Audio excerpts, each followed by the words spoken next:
A Super Tuesday unlike any other. I'm being indicted for you. Primary contests in over a dozen states. Yes, I'm going to keep on fighting. Genuine drama down ballot in key races across the country. As the frontrunner for the Republican nomination, indicted on 91 felonies, nevertheless remains the prohibitive favorite. I want to start by thanking the Supreme Court. And his final primary opponent says justice should proceed. We need to make sure that no president ever thinks they're above the law. Tonight, special election coverage. Nicole Wallace, Joy Reid, Chris Hayes, Alex Wagner, Ari Melber, Jen Psaki, Lawrence O'Donnell, Stephanie Ruhle, all here at MSNBC headquarters. House Democratic leader Hakeem Jeffries joining us. Biden campaign co-chair Mitch Landrieu, plus MSNBC's campaign experts. And Steve Kornacki with results and analysis at the big board. The election of 2024 has kind of taken shape. Special coverage of the 2024 Super Tuesday primaries begins now.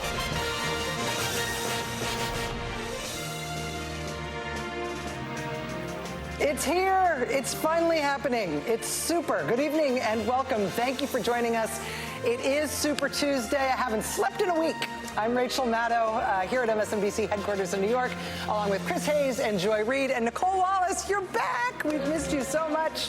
And Ari Melber, many more of our colleagues are going to be joining us throughout the very, very long, awesome, interesting night.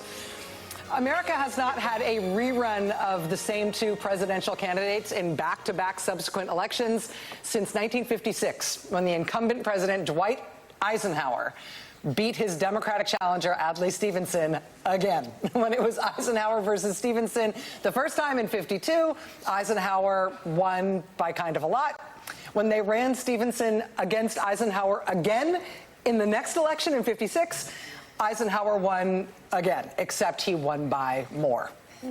Nevertheless, the Republican Party seems poised to nominate the same candidate again, who lost to Joe Biden in the last election in 2020.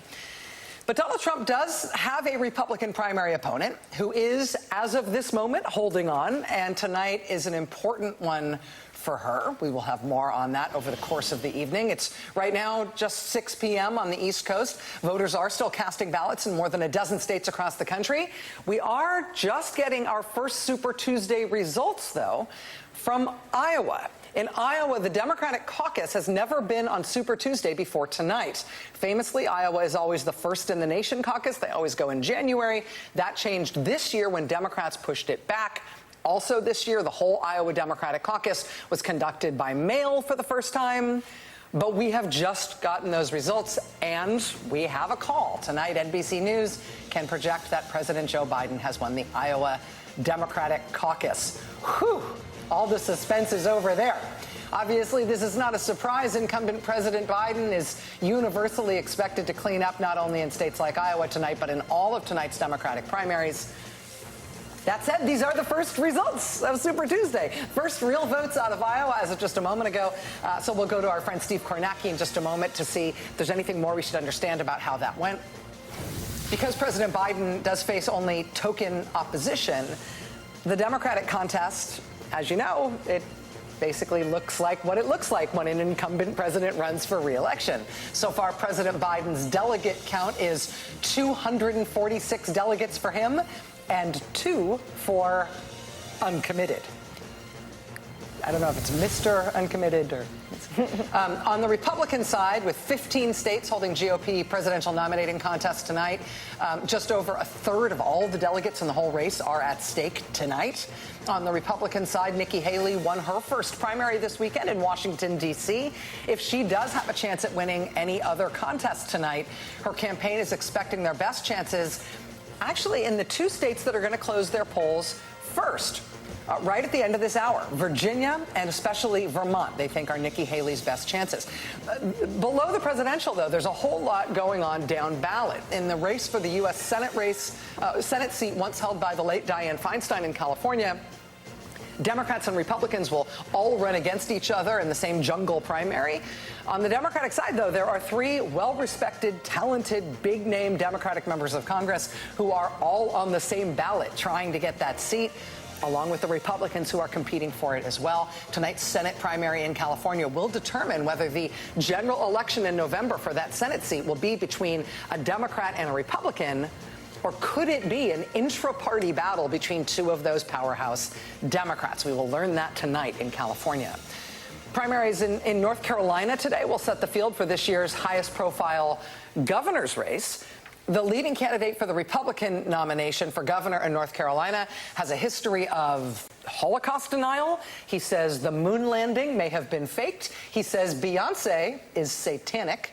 He says the civil rights movement is, and I quote, crap. His name is Mark Robinson, and Republican candidate Mark Robinson's track record is out there, even by the standards of today's Republican Party. That is really saying something. That said, North Carolina Republicans may choose him tonight as their candidate for governor. We shall see. The likely Democratic candidate for governor in North Carolina would be that state's attorney general, who has twice been elected statewide in North Carolina, even though in both of those elections, Donald Trump won North Carolina on the same ballot. So we shall see. North Carolina should be fascinating tonight. Polls will close there very soon, 7:30 p.m. Eastern. We've also got a whole bunch of congressional races, House primaries tonight that are going to set the stage for November. We haven't been focusing that much in terms of the balance of power in Congress, but it is tenuous. Right now, the House is in the hands of the Republicans thanks to the tiniest margin that you can imagine, 2 seats. It is entirely possible tonight, it is even likely tonight, that there will be more than 2 House members who lose their seats in primary contests during our coverage this evening. So, as with every election night, we do not know exactly what to expect, but we know enough to expect to be surprised. Let's start with Steve Kornacki at the big board. Steve, we already got our first result tonight in Iowa. Is there anything that we should know about that? And what else are you looking forward to covering over the course of the night? I would love to create some drama and say there is something to learn from Iowa, but honestly, the story is that there's no story. We're getting the results from the state party and just sort of filling in these counties. You might see them start to light up as I'm talking here, just filling them in as we enter the results into the system. But we think this is basically it for Iowa. You know, pretty much an eventless Democratic primary, extremely low turnout, and the overwhelming share there, 91% for Joe Biden. He will get all 40 delegates, as you just show it right there. That's what the delegate count will look like in Iowa when all is said and done. So we can shift to the Republican side. You're setting the scene there a little bit. Let's just kind of go through the night here and some of the things we're looking at in chronological order here. So in yellow, you see the states that are going to be voting tonight on the Republican side. On the left here, you see the delegate count coming into tonight. The magic number on the Republican side is 1,215 to actually formally clinch the Republican nomination. Now, where are we going to start tonight? As you mentioned, 2 poll closings less than an hour from now. The first one is in the state of Vermont, and Vermont it's an interesting state tonight, potentially. What you see here, these aren't counties. They report the vote out by city, by town in Vermont. So that's why you see so many municipalities on this map right here.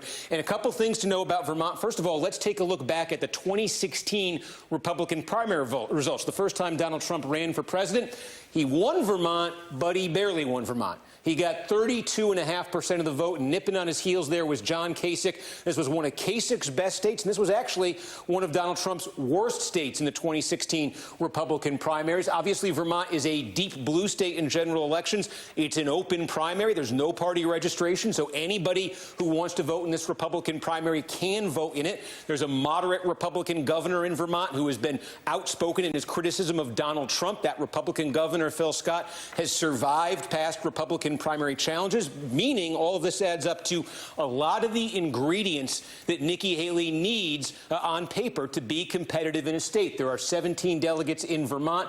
It's not officially a winner-take-all state, but get used to this because it's going to be a theme in a lot of the states tonight. It's effectively a winner-take-all state because the rules say that if somebody gets 50% of the vote plus 1, they get all the delegates. And this is effectively a 2-person race, though in a lot of states there are other candidates who either have dropped out, their names are still on the ballot, minor candidates on the ballot. So in a real close situation, both could come under 50. But basically, these thresholds effectively make states like Vermont, winner take all states. There are areas of strength, we should say, on paper for Trump as well. Vermont does have a large by Vermont standards, working class, a white population, white voters without college degrees in rural areas. We've seen Trump do really well with them. In fact, this area here in Vermont, they call it the Northeast Kingdom. This is a culturally distinct area of Vermont. It actually, had been friendly towards Barack Obama, but it shifted in Donald Trump's direction in 2016. A section of a big blue state that got more Republican with Donald Trump and stayed that way in 2020. Expect Trump to rack up big margins here tonight, and we'll see. Vermont looms as a very interesting contest. Polls closing again in less than an hour from now. The other state where polls are closing less than an hour from now is Virginia here. And again, let's go back to those 2016 primary results in Virginia because Trump won. This is the same thing as Vermont. Trump won. He won very unimpressively in 2016, just a hair under 35% of the vote. Marco Rubio, again, Rubio with very similar in 2016 demographic appeal to what Haley is showing right now, right behind Trump. Rubio was disappointed. He thought he was going to win this state, but you see he came pretty close. So what makes Virginia competitive here?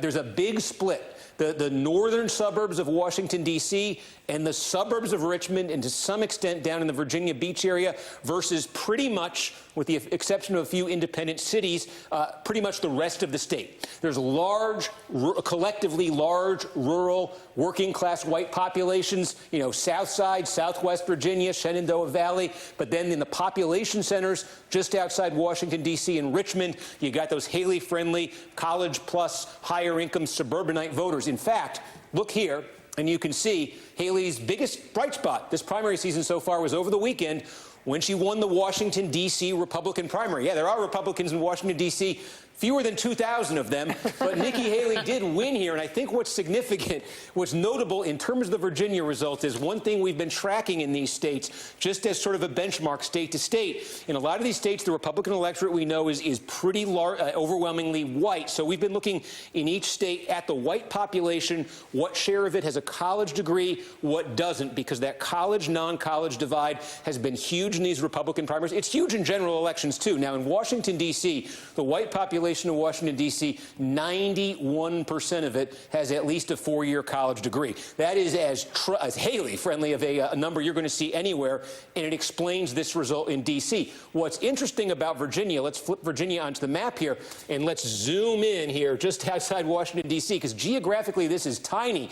But if you go inside Arlington County here, Arlington County way back, way back was actually a part of D.C., just on the south of the Potomac River. And so it's, this is really built up, and in a lot of ways, this is D.C. extended. In Arlington, with the city of Alexandria right here. So there's congressional districts in Virginia. Delegates are given out by congressional district for some of the Virginia vote. And the congressional district, it's Virginia's 8th district. It's right over the Potomac River. The white voter share that has a college degree there, it's not quite D.C.'s level, but it's pretty close. It's 80%. So Virginia's 8th district, 3 delegates in that district. Haley, I think she'd be favored on paper to win in the 8th district. And then also here in Fairfax County, which is the bigger piece of real estate here. Again, these are big, densely populated areas.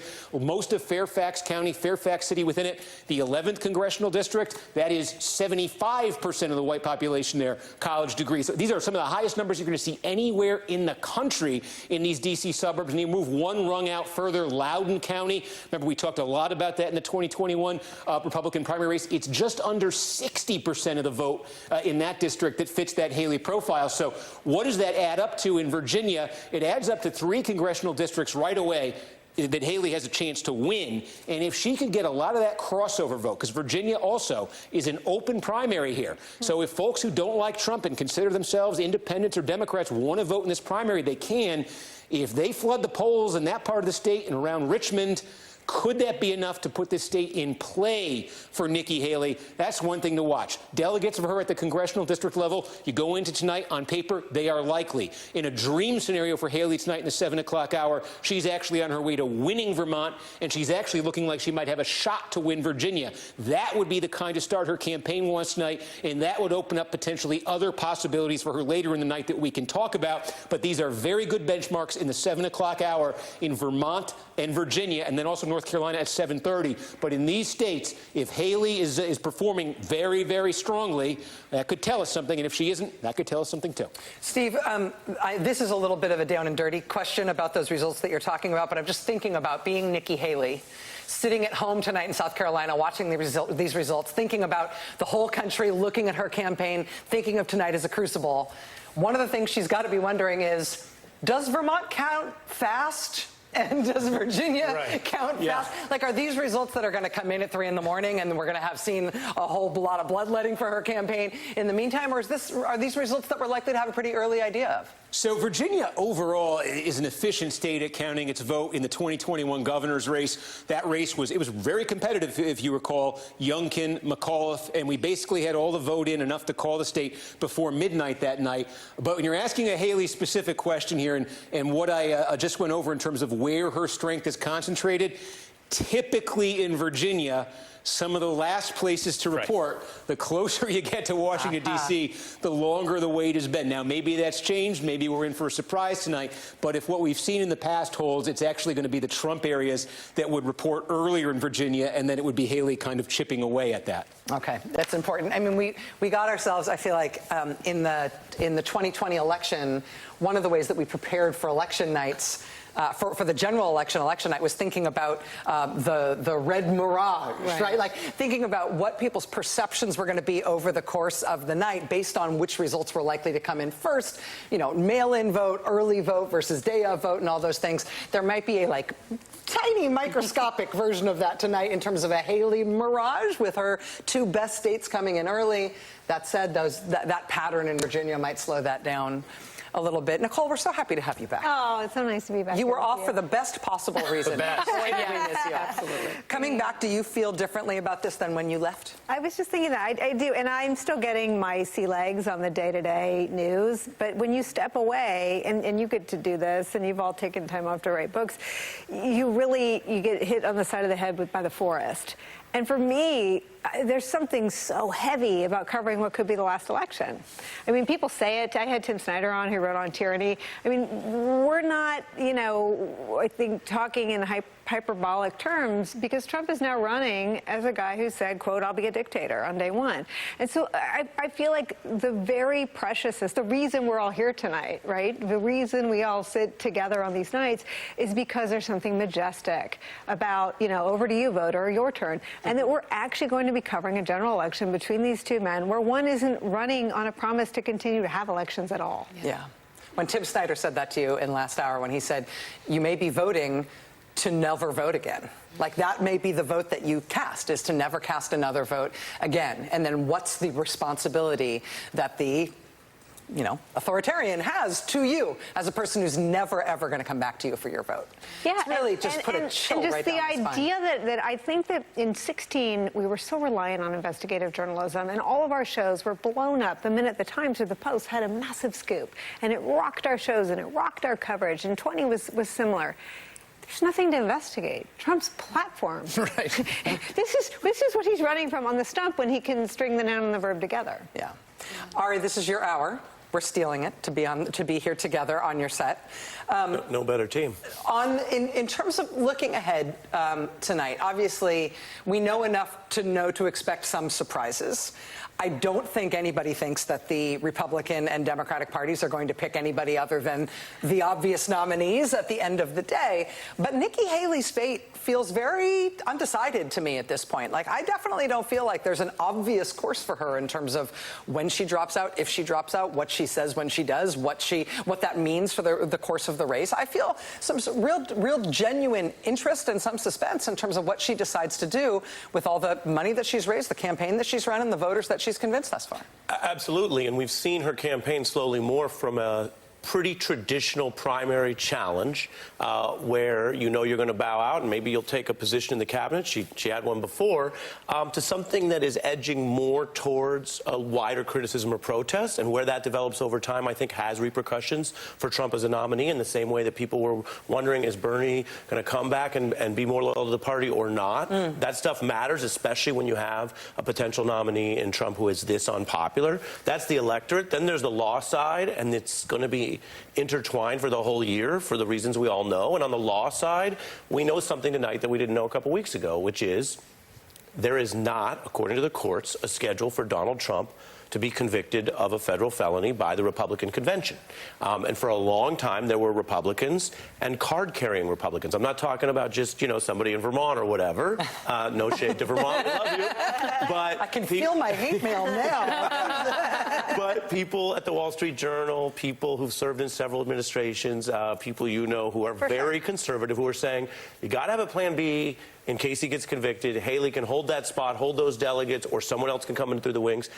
Look, July 15th is a Republican convention. The Supreme Court has stalled the Maine case. We've covered that, the Jack Smith coup case. And the other Jack Smith documents case would be at the earliest late summer, maybe later than that. And so while Donald Trump isn't through all this, he hasn't ducked all this completely, the calendar has favored him because the judges have favored him because he picked many of them. So there we are. And so I do think that is different than a couple weeks ago where Haley and the donors she needs to sustain a long race, if she were to do that, have a different view of where the exit is. So the idea that Haley is the understudy, is the way I've described it sometimes in the past, does have a really practical description to it. It's not just that you need to be hanging around, it's that you need to be there at the convention. But as you rightfully point out, there's nothing, at least on the legal side, that will happen before the convention that would activate that, her as a plan G for the Republicans. Right, Joy? Yeah. I mean, it is sort of kind of fascinating to watch kind of the mundane processes of democracy be used for the thing that Nicole said. I'm wearing it. I missed you so much, in part because you speak my mind, and then I'm like, yeah, I just agree with her. Because I'm where you are. It is sort of interesting to watch these. This is what we do in every election, right? We all come and we sit here with our friends and we talk about the elections, and they're just sort of mundane practices of, does Nikki Haley have enough delegates to get to the convention, and the things that we're all used to. Which state is winner take all? Which state is winner take all? Got an open primary. And we're sort of having that conversation, and then layered on top of it is the fact that you have millions of people, hundreds of thousands per state, who are using these mundane practices deliberately to dismantle democracy, to install someone who's already said that we're never going to have elections again. And it is interesting to watch the same voters who didn't believe in the election of Joe Biden and who think these practices are corrupt use them and believe in them because they believe that it will install him. And it is just sort of freaky to watch them ignore the 91 criminal counts, ignore the bizarre things that he says, that the times when he doesn't sound like he knows where he is or who the president of the United States is, to watch all of these people ignore that as we're just sort of covering it in the way we always cover it. It is a weird dichotomy for me, for sure.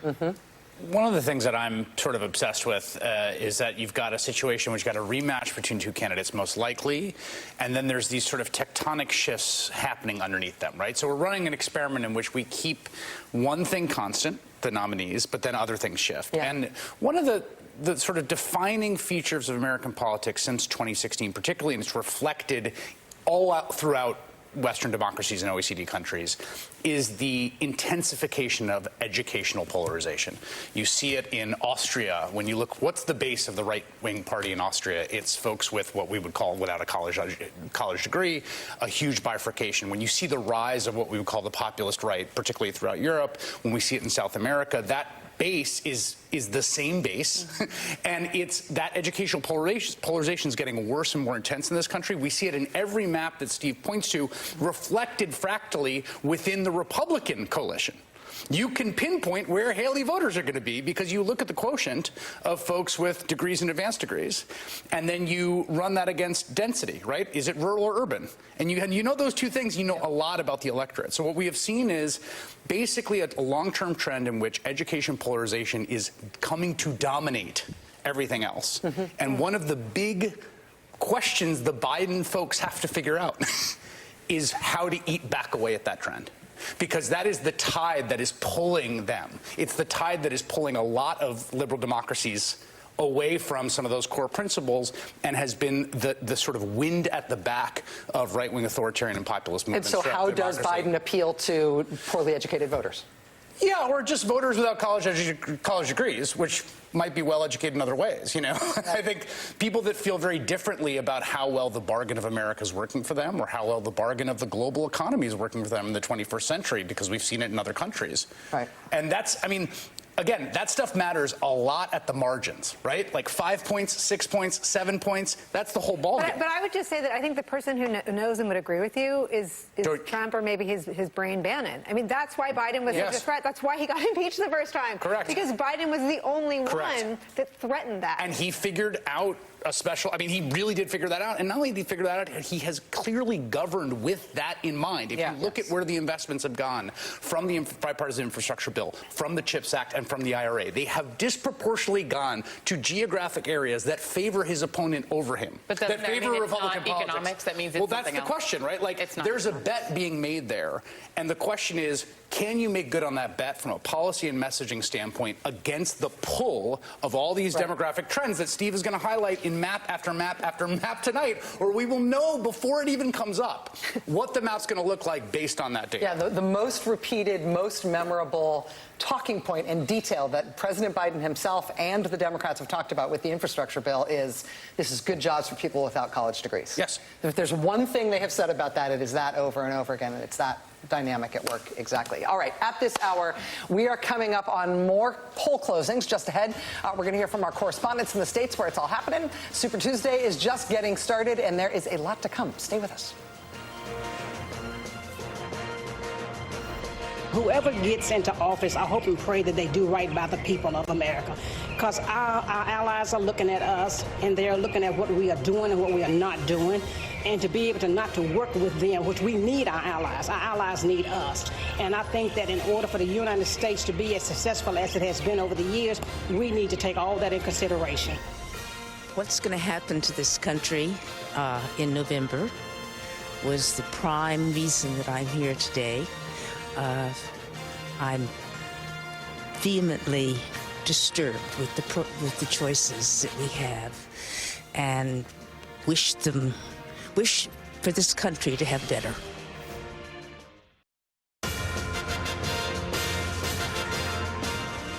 Donald Trump should not be leading the Republican Party. I mean, I can't say it enough. I think that his morals are completely misplaced, and someone who is paying off porn stars while his wife is at home pregnant, someone who has been found guilty of sexual assault should not be leading our country. One voter in Massachusetts speaking with NBC News earlier today. Joining us now from a polling location in Greensboro, North Carolina, is our friend NBC News correspondent Shaquille Brewster. Shaq, I know that you've been in Greensboro today, been talking to voters, been watching things, how they've been going. Give us your impressions about the sort of busyness, the sort of pace that you're seeing there, and what you've been hearing from people who've been turning out to vote. Yeah. Well, Rachel, at this particular polling location, we've definitely seen a steady flow of voters come through. I'll actually send our photographer, Kevin, inside so you can kind of see the action right now, as we're about an hour away from when polls are expected to close. The chair here told me that they've had about 550 ballots so far. That was about 5 minutes ago, so it might have updated since then. But the thing that's striking to me, Rachel, is that here in North Carolina, it's not just the presidential race. Yes, that is definitely driving a lot of the attention here, but there's also a highly competitive governor's race. This is supposed to be the toughest, or at least most competitive, gubernatorial election in November. So the primary for that is very important for both parties. And then there's down-ballot congressional races. So I want to bring in Miss Stacey here, because one thing, you're an unaffiliated voter, and one thing we always want to know is what's on your mind. What are those issues that are most important to you? When you just went in and casted your ballot, what were you thinking about? What issues were they? So two things of importance to me are definitely education and also healthcare. I am a nurse of 20 plus years, and I work in the healthcare industry. So those are two things that are very important to me. I know you don't want to get into the particular candidates that you chose, but when you say healthcare, that's a broad field. What are you thinking, especially during a time when that's an issue that comes up over and over again from the politicians? Specifically with me, I graduated a couple years ago with my master's in nursing education. And I am now having to pay that back. And that is something that I have to consider. I have 6 kids, and I want to be a good example to them. And I think it's important to find that right person that understands the healthcare system and is willing to fight for that. When you mention education, you have 6 kids, which I'm still surprised when you say that. But when you say education is one of your top things, what do you want to see? What changes do you want to see, both on a national level and then here in North Carolina, where you are voting on a governor here? Okay, I can be very specific with that. My youngest is 6. She's in kindergarten, and she suffers with a condition, and she's seeing a developmental psychologist, and the testing is almost impossible to get her the help that she needs. I've had kids in private school and public school. There are some good public schools here, but I'm disappointed in the lack of services and options for her. So it's been a hard path, because I have one kid that never struggled and went to early college, and then having to deal with this and see that there aren't resources available is really heartbreaking. Take me through how you make your decision, because when candidates come, you see the television ads, you hear the comments that they're making. I'm sure your mail was flooded with flyers. How do you decide where you ultimately go? What works for you? What are you listening for? The most important thing to me is to do your research. You have to be educated, and you have to come in here knowing exactly what your purpose is and be passionate about that. Ms. Stacey, thank you very much. Really appreciate you sticking around for us and talking with us. Rachel, I'll send it right back to you. Shaq, thank you. That was a fascinating conversation, and thanks to that voter for talking with you. We couldn't have sort of scripted that better in terms of giving us a window into the kinds of stakes here and the way that voters are thinking about this. Chris? I love when we do these interviews, and I think one of the things that's so interesting is the mechanism by which people connect a problem they face in their lives to the person they're voting for, right? So you have a kid who needs an IEP in order to get the schooling they need. And I know many, many parents, and I'm sure all of us have friends or have experienced this personally. It can be a brutal process, right? So then the question becomes like, well, whose fault is that? Who's responsible for that? The system is bad now. The system is bad now, and I'm having a bad experience with it. And I want something from my government it's not giving me. And then where do the different candidates stand on that question? And in order to get from A to B, there's a whole bunch of steps in between. Like, what does the different gubernatorial candidates say about spending on IEPs in the state of North Carolina, right?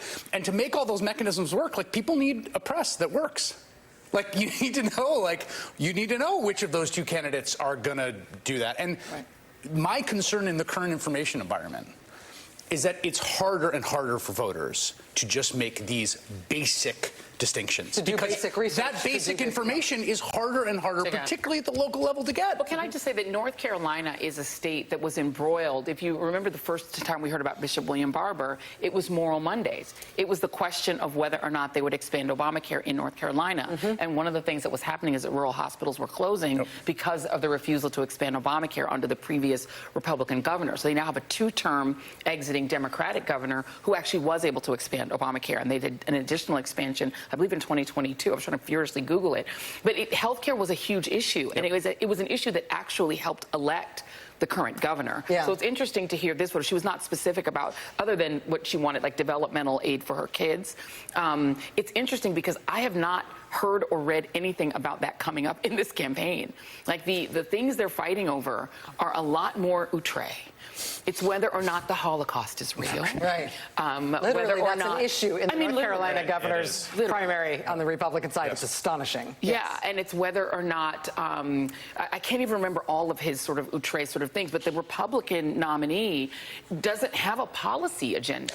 What he has is a sort of Trumpian set of sort of angry vitriol. I mean, anti-gun reform, calling the Parkland students children who shouldn't weigh in on gun reform, and they're just childish and foolish. And on the Republican side, there actually isn't a policy debate happening that would help this woman make that decision. And I would agree and point out that this is not exactly driven by the underlying dynamics of the conservative voting bloc in that state. It's far outdoing it. I mean, this is a place where when Biden won in 2020, Trump narrowly won by about 75,000 Yes, votes very close. out of over 3.5 million cast. So you look at that, and if you're in any reality-based political mode, before you even get to issues, just politically you go, this was a real nail-biter. We got to be careful. Yeah. And instead... Right, it's not Alabama. Or, No. right, you can't just nominate whoever you want. Exactly, Right? and instead we see this in several states where they go the other direction. Now, we've seen some of these bubbles burst. If anyone's looking for potential silver linings, right, the DeSantis campaign idea of let's just troll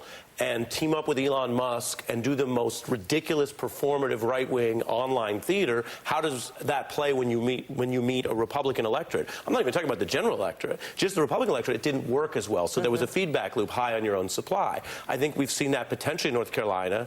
And the question tonight and in the general election will be what happens when you meet real voters. Well, I think these real voters are the most, primary voters are so informed. And the woman talking about Trump, I think that was a Haley voter. I saw some of that interview during my hours. And the specificity with which she understands that he was found guilty for sexual assault literally comes out of the ruling. I mean, it's a civil judgment. He wasn't found guilty. I mean, they are the most primary voters are super, super, super duper informed. Yeah. And it's such an interesting window into, despite all the fractures in the information ecosystem, there's some very informed voters out there. And I think also, to both of those points, the one that you raised, Chris, and the one that you raised, Nicole, the challenge, I think, for the Biden campaign and for Democrats more broadly is not necessarily to be the top Google results when people start looking up their particular policy issue to make sure that very informed voters are getting fed the most positive information. It's to, in very broad strokes, say, those people are talking about crazy radicalism, and we're talking about popular, practical policy things to make government work for you. And if those can be the two brands of the two parties, you don't need to sell it at the micro level because people will understand it in their gut. And that worked in 2022 in a lot of different races. Exactly, exactly. All right, now Steve Kornacki is loading up the big board with results from the exit polls, which we've just gotten in. We've got poll closings, important ones, particularly for Nikki Haley coming up. This hour, we got a lot to get to. Stay with us.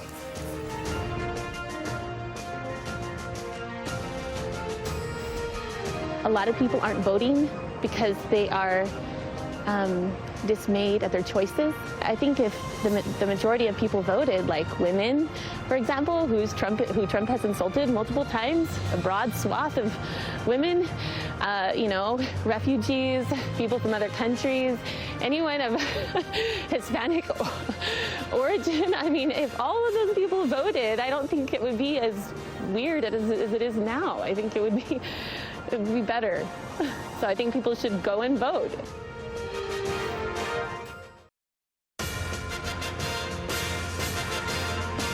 Donald J. Trump is a polarizing figure, as is the current president. So if there was an alternative, and I was leaning toward DeSantis for a while, but as he flitted away, left with the two options, Nikki Haley, who I believe is a globalist, and Donald Trump, that's a no-brainer for me. Another Massachusetts voter speaking with NBC News earlier today. Massachusetts polls will be closing at 8 p.m. Eastern. The next polls that are closing are in Vermont and Virginia. Let's go to Virginia now, to the Fairfax County Government Center in Fairfax, Virginia. NBC News correspondent Ryan Nobles has been there this evening watching the proceedings and talking to voters. Ryan, what have you been seeing? Not much, honestly, Rachel. It's kind of dead here right now, 15 minutes before the polls close, and that's probably not a good sign for Nikki Haley. Nikki Haley, her game plan here in Virginia, which is probably her best shot at cutting into Donald Trump's lead, would be to run up some big margins here in Fairfax County. Fairfax County is the biggest county in Virginia. It is a solidly blue county, but what we've seen is a trend line of Democrats crossing over and voting in the Republican primary.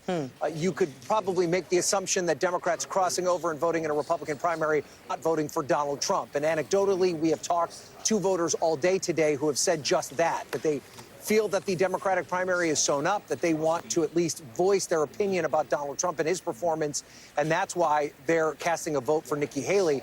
Now, early on, the trend line showed us that there were more Republican primary voters than there were Democratic primary voters in Fairfax County, which is unusual, and that would be a good sign for Haley.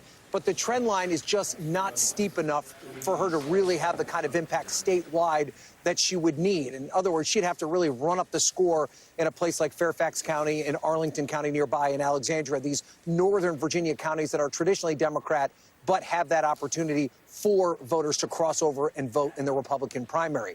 That being said, there is still the possibility that this will be the state, this Commonwealth will be the place where Nikki Haley can make the biggest sort of impact as she tries to build this case that there are still a lot of Republican primary voters, Republican voters in general, that are just dissatisfied with Donald Trump, a margin that is big enough that that will hurt him in a general election. We'll have to see what those numbers end up being as to whether or not she can continue to make that case and stay in this race. But overall, Rachel, the exit polls are showing us that Republican voters in general, at least those that are voting in the Republican primary today, are just very dissatisfied with the state of the country in general. They don't have good feelings about the economy. They don't have very good feelings about Joe Biden himself, and they do want to see a change. The voters I've talked to said that that's not necessarily Donald Trump, but it's also not Joe Biden. They'd like someone else. But there really isn't a someone else available, at least in this 2024 election. So Virginia's going to tell us a lot, and we should get a pretty good sense of what these numbers look like shortly after the polls close, right at the top of the hour at 7 o'clock Eastern. But it may not be the momentum that Nikki Haley is looking for, and there's certainly going to be questions about how much longer she can stay in this race, given the fact that there just doesn't appear to be a place on the map where she can win. Rachel. NBC News correspondent Ryan Nobles in Fairfax, Virginia for us. Ryan, thank you very much. And you know, Ryan raises an important point there about how Nikki Haley's candidacy is not seen as one that can defeat Donald Trump for the nomination, but it has been seen as a sort of proxy for this important question of whether or not a portion of the otherwise Republican electorate sees Donald Trump as unacceptable and won't vote for him in November. Steve, I actually want to ask you about this because I know this is one of the exits that we had that was asked. We don't have exits in every state tonight, but we've got them in, I think, 3 states, including Virginia. And we did ask that question about, will you vote for the Republican nominee in November, no matter who it is, regardless of who you're voting for today? What kind of results do we get there? Yeah, let me call this one up here. And okay, yes, actually you could see it is 3 states where we have the exit poll here: California, North Carolina, Virginia. Disclaimer always at this hour before polls have closed, we are still adding to this exit poll. The numbers are subject to some change, so take these with a big grain of salt. But on the question we're asked here is, it's not a candidate-specific question. It asks Republican primary voters, will you, regardless of who it is, vote for the Republican nominee? And you're seeing 59% say that in California, 63% in North Carolina, 59% in Virginia. A couple things here I think that are important, though, to keep in mind when you see these numbers. Number one, again, this is not a candidate-specific question. So we're not asking here if Trump is the nominee specifically or if Haley is the nominee specifically. And so within these questions, you might have sort of 2 different mindsets answering this question from 2 different angles. Haley voters thinking about Trump as the prospective nominee, Trump voters thinking that the question applies to Haley and answering it in those terms. So in terms of making this specific to either candidate, I would take that with a big grain of salt here. Though, again, we've been seeing findings like this across these Republican primaries. The other thing to keep in mind, too, in these Republican primaries is we've been getting at this question, and this is really true in Virginia and North Carolina tonight, not so much California, because California is a closed primary. There's no independents, there's no Democrats who are, by registration, who are allowed to vote in California. Virginia, not the case. It's an open primary, and North Carolina, independents can participate. And a question we've been asking in these early contests, New Hampshire, South Carolina in particular, where Haley had some strong areas, is how much of that vote is independents or folks who even think of themselves as Democrats who are coming into these primaries not because they plan to vote Republican in the fall. They plan to vote for Biden, but they want to vote against and they want to register their extreme frustration with Donald Trump. And an interesting question in these exit polls, I think you also keep in mind when you see these numbers, is the approval rating of Joe Biden among Republican primary voters. So I'll show you what I mean here. Take a look at Virginia. In our exit poll, more than 1 in 5, 21% of Republican primary voters in Virginia, again, we'll see that if this number changes throughout the night, but that's more than 1 in 5 saying they have a favorite, they approve of Joe Biden's job performance. Why is that significant? Because Every poll out there, including our own NBC poll, finds that when you isolate this to just pure Republicans, you find almost no Republicans saying they approve of Joe Biden's job performance. In our most recent NBC poll, Joe Biden's approval rating among Republicans was 3%. So it's 7 times that number here in Virginia, an open primary state tonight. So, you know, not everything is you cannot easily and emphatically link everything, but the idea here of that open primary attracting a substantial number of non-Republicans, folks who voted Biden in 20, folks who would never vote for Donald Trump in a general election, and even folks who might vote for Biden over Nikki Haley if it ever came to it, are they crossing over when given the opportunity to vote against Donald Trump? And when you see Donald Trump getting Joe Biden getting a 21% approval rating with Republican primary voters, I think your suspicions ought to go up on that being a substantial number potentially. Yeah, and the other side of that coin, Steve, in California, again, as you said, a closed primary.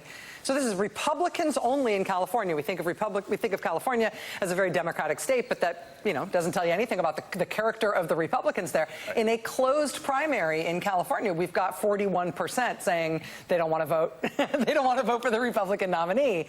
And that's not crossover. That's not independents and Democrats crossing over. Yeah, but again, I keep in mind, too, that's the possibility of Trump voters answering this as, you know, is this question asking me if Nikki Haley's the nominee? But on that point, this is also significant because we said Virginia, open primary state, 21% job approval rating for Biden among Republicans. California, biggest of the big blue states, you would think this number would be, you know, if it's 21 in Virginia, what's it going to be in California? Well, it's 8.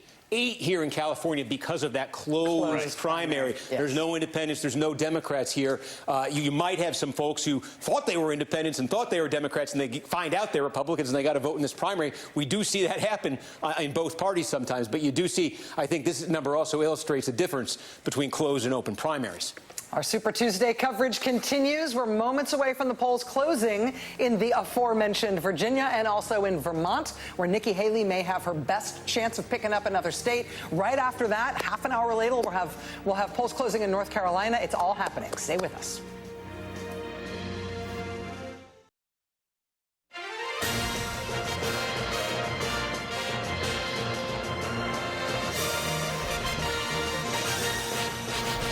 Welcome back to our Super Tuesday coverage. Polls are just about to close in Virginia and in Vermont. Our colleague Lawrence O'Donnell has joined us. Lawrence, I wanted to show you a thing from the exit poll that you and I were talking about yesterday. These are the results from the exit poll in Virginia. Virginia voters turning out for the Republican primary asked, will you vote for the Republican nominee in November? More than a third say, no, I won't. Just under 60% say they will. Does that strike you as significant in terms of general election prospects? Yeah, it is significant, and it's something that every party always worries about. If there's a, primary that's contentious at all, and this one's contentious enough. And so, there's a little bit of a mystery in there because, as Steve has pointed out, that question cuts against both possible Republican nominees. But you have to bet at this point that Republican primary voters, who are way more informed than your average Republican voter, know that there's only one possibility for the nominee. Like, there is not a theoretical possibility for Nikki Haley to be the nominee when you're asking that question today, leaving a polling place today. So the likelihood is that that is a pretty negative indicator for Donald Trump in November. And what always has to be remembered is, if you just slice off 10,000 votes in this state and 10,000 votes in that state, you're in trouble. Yeah. And again, extrapolating from the primary vote to the general election, all sorts of speed bumps on the way, but it's impossible not to extrapolate. It's what the whole country is doing right now. Polls are closing in less than 10 seconds in the great state of Vermont and in Virginia. We'll give you characterizations from the decision desk here as soon as we've got them. Now, it's 7 p.m. Eastern, 7 p.m. East Coast time. The NBC projection at this point in the great state of Vermont, in the great state of Virginia, in the Republican primary in Virginia, is that it is too early to call, but Trump leads. Again, the projection too early to call, but Trump leads in Virginia. In the Republican primary in Vermont, the decision desk projects that the Vermont Republican primary at this hour is too early to call. Again, Trump leading in Virginia. It is not characterized that way in Vermont. In terms of the overall delegates won in the Republican primary this far, Trump stands at 276. Nikki Haley stands at 43. Nobody mathematically can get to the threshold needed to clinch the nomination tonight. Now on to the Democratic side. In the Democratic contest in Virginia, NBC News can project that incumbent Democratic President Joe Biden has won the Democratic contest this evening in Virginia and in Vermont. NBC News can now project that in Vermont, the Democratic contest is too early to call. 16 delegates at stake in Vermont. This is the overall delegate status in the Democratic race. Right now, there are 326 Democratic delegates pledged to Joe Biden, and uncommitted has 2. That race, the delegate race on the Democratic side, will be a place where we all relax and coast over the course of the evening. There's not expected to be any drama there. We'll go to Steve as soon as we got some vote totals in from either of these states. Again, the characterization on the Republican side, Nicole, in Virginia, too early, but Trump leading. No surprise there. In Vermont, too early with no characterization of the race other than that. Nikki Haley obviously would love to get a win tonight. Getting a win in Washington, D.C. is the world's smallest win, but it was a win, and it gave her a bunch of delegates this past weekend. She'd love to have another win tonight. But the case that she's been making is, listen, I'm an accountant. I know that I'm not winning these places, but I also know that the share of the vote that I'm getting is important. It's not a minuscule little number here. And regardless of how many delegates it translates to, regardless of whether or not I have the chance to overtake Donald Trump at any point, I'm attracting a large enough proportion of the vote that we should recognize that as a threat to Donald Trump in the general. Do you think that case is factual? Do you think that she has the chance to add to it tonight? Well, I think if you're Nikki Haley and you're really, you know, staring at the bottom of your empty glass of Merlot or whatever it is she drinks, you wonder what would have happened if you'd made the fitness argument against Donald Trump a year ago. She's only running the way she's running today in very, very, very recent history. And when you listen to her voters, she's got to wonder if she could have convinced more of them that he's a, quote, her voters today, I don't have it here, but they called him a lunatic. They called him unfit. They called him crazy. There was the woman that we played that knew that he was found guilty of sexual assault. That's the verdict in the aging. I mean, she connected with her voters on the facts of Trump in a way that no Republican really has in the time of Trump. Yeah. So if you're Nikki Haley and you're being honest, you're wondering what would have happened if you'd run this campaign a year ago. Yeah, Nicole, how do you compare the Chris Christie campaign, which did what you're suggesting, to the Nikki Haley campaign? Nikki Haley is the last one standing. And is that because, and I don't know, is that because she did not offend Republican voters early by telling them, in effect, you were wrong in who you voted for last time? You know what I mean? She stretched it out to the point where she can say it now because she's the last one standing. Does the Christie example show us that as an early strategy would lose, or was Haley somehow just a better candidate who would have done it better than Christie? I mean, this is where the vestiges of my Republican ties sort of, and I think I shared some of this reporting with you on an earlier primary night. I mean, I think Haley killed Christie in the back rooms. Haley killed Christie by getting the donor money. Haley killed Christie by having people like Dina Powell walk in the halls of investment banks and telling people she's the kinder, softer, gentler Republican, and under her everything will be all right. And Christie was too known. And so I think the reason is Haley and not Christie. And you're right, as an avatar for anti-Trump Republicanism, he was first, he was earlier, he's louder, and he's more Trumpy. But she killed him in the back rooms of what's left of Republican sort of money politics. And 2 points on her evolution, which the party knew. She was first introduced as a Trump appointee.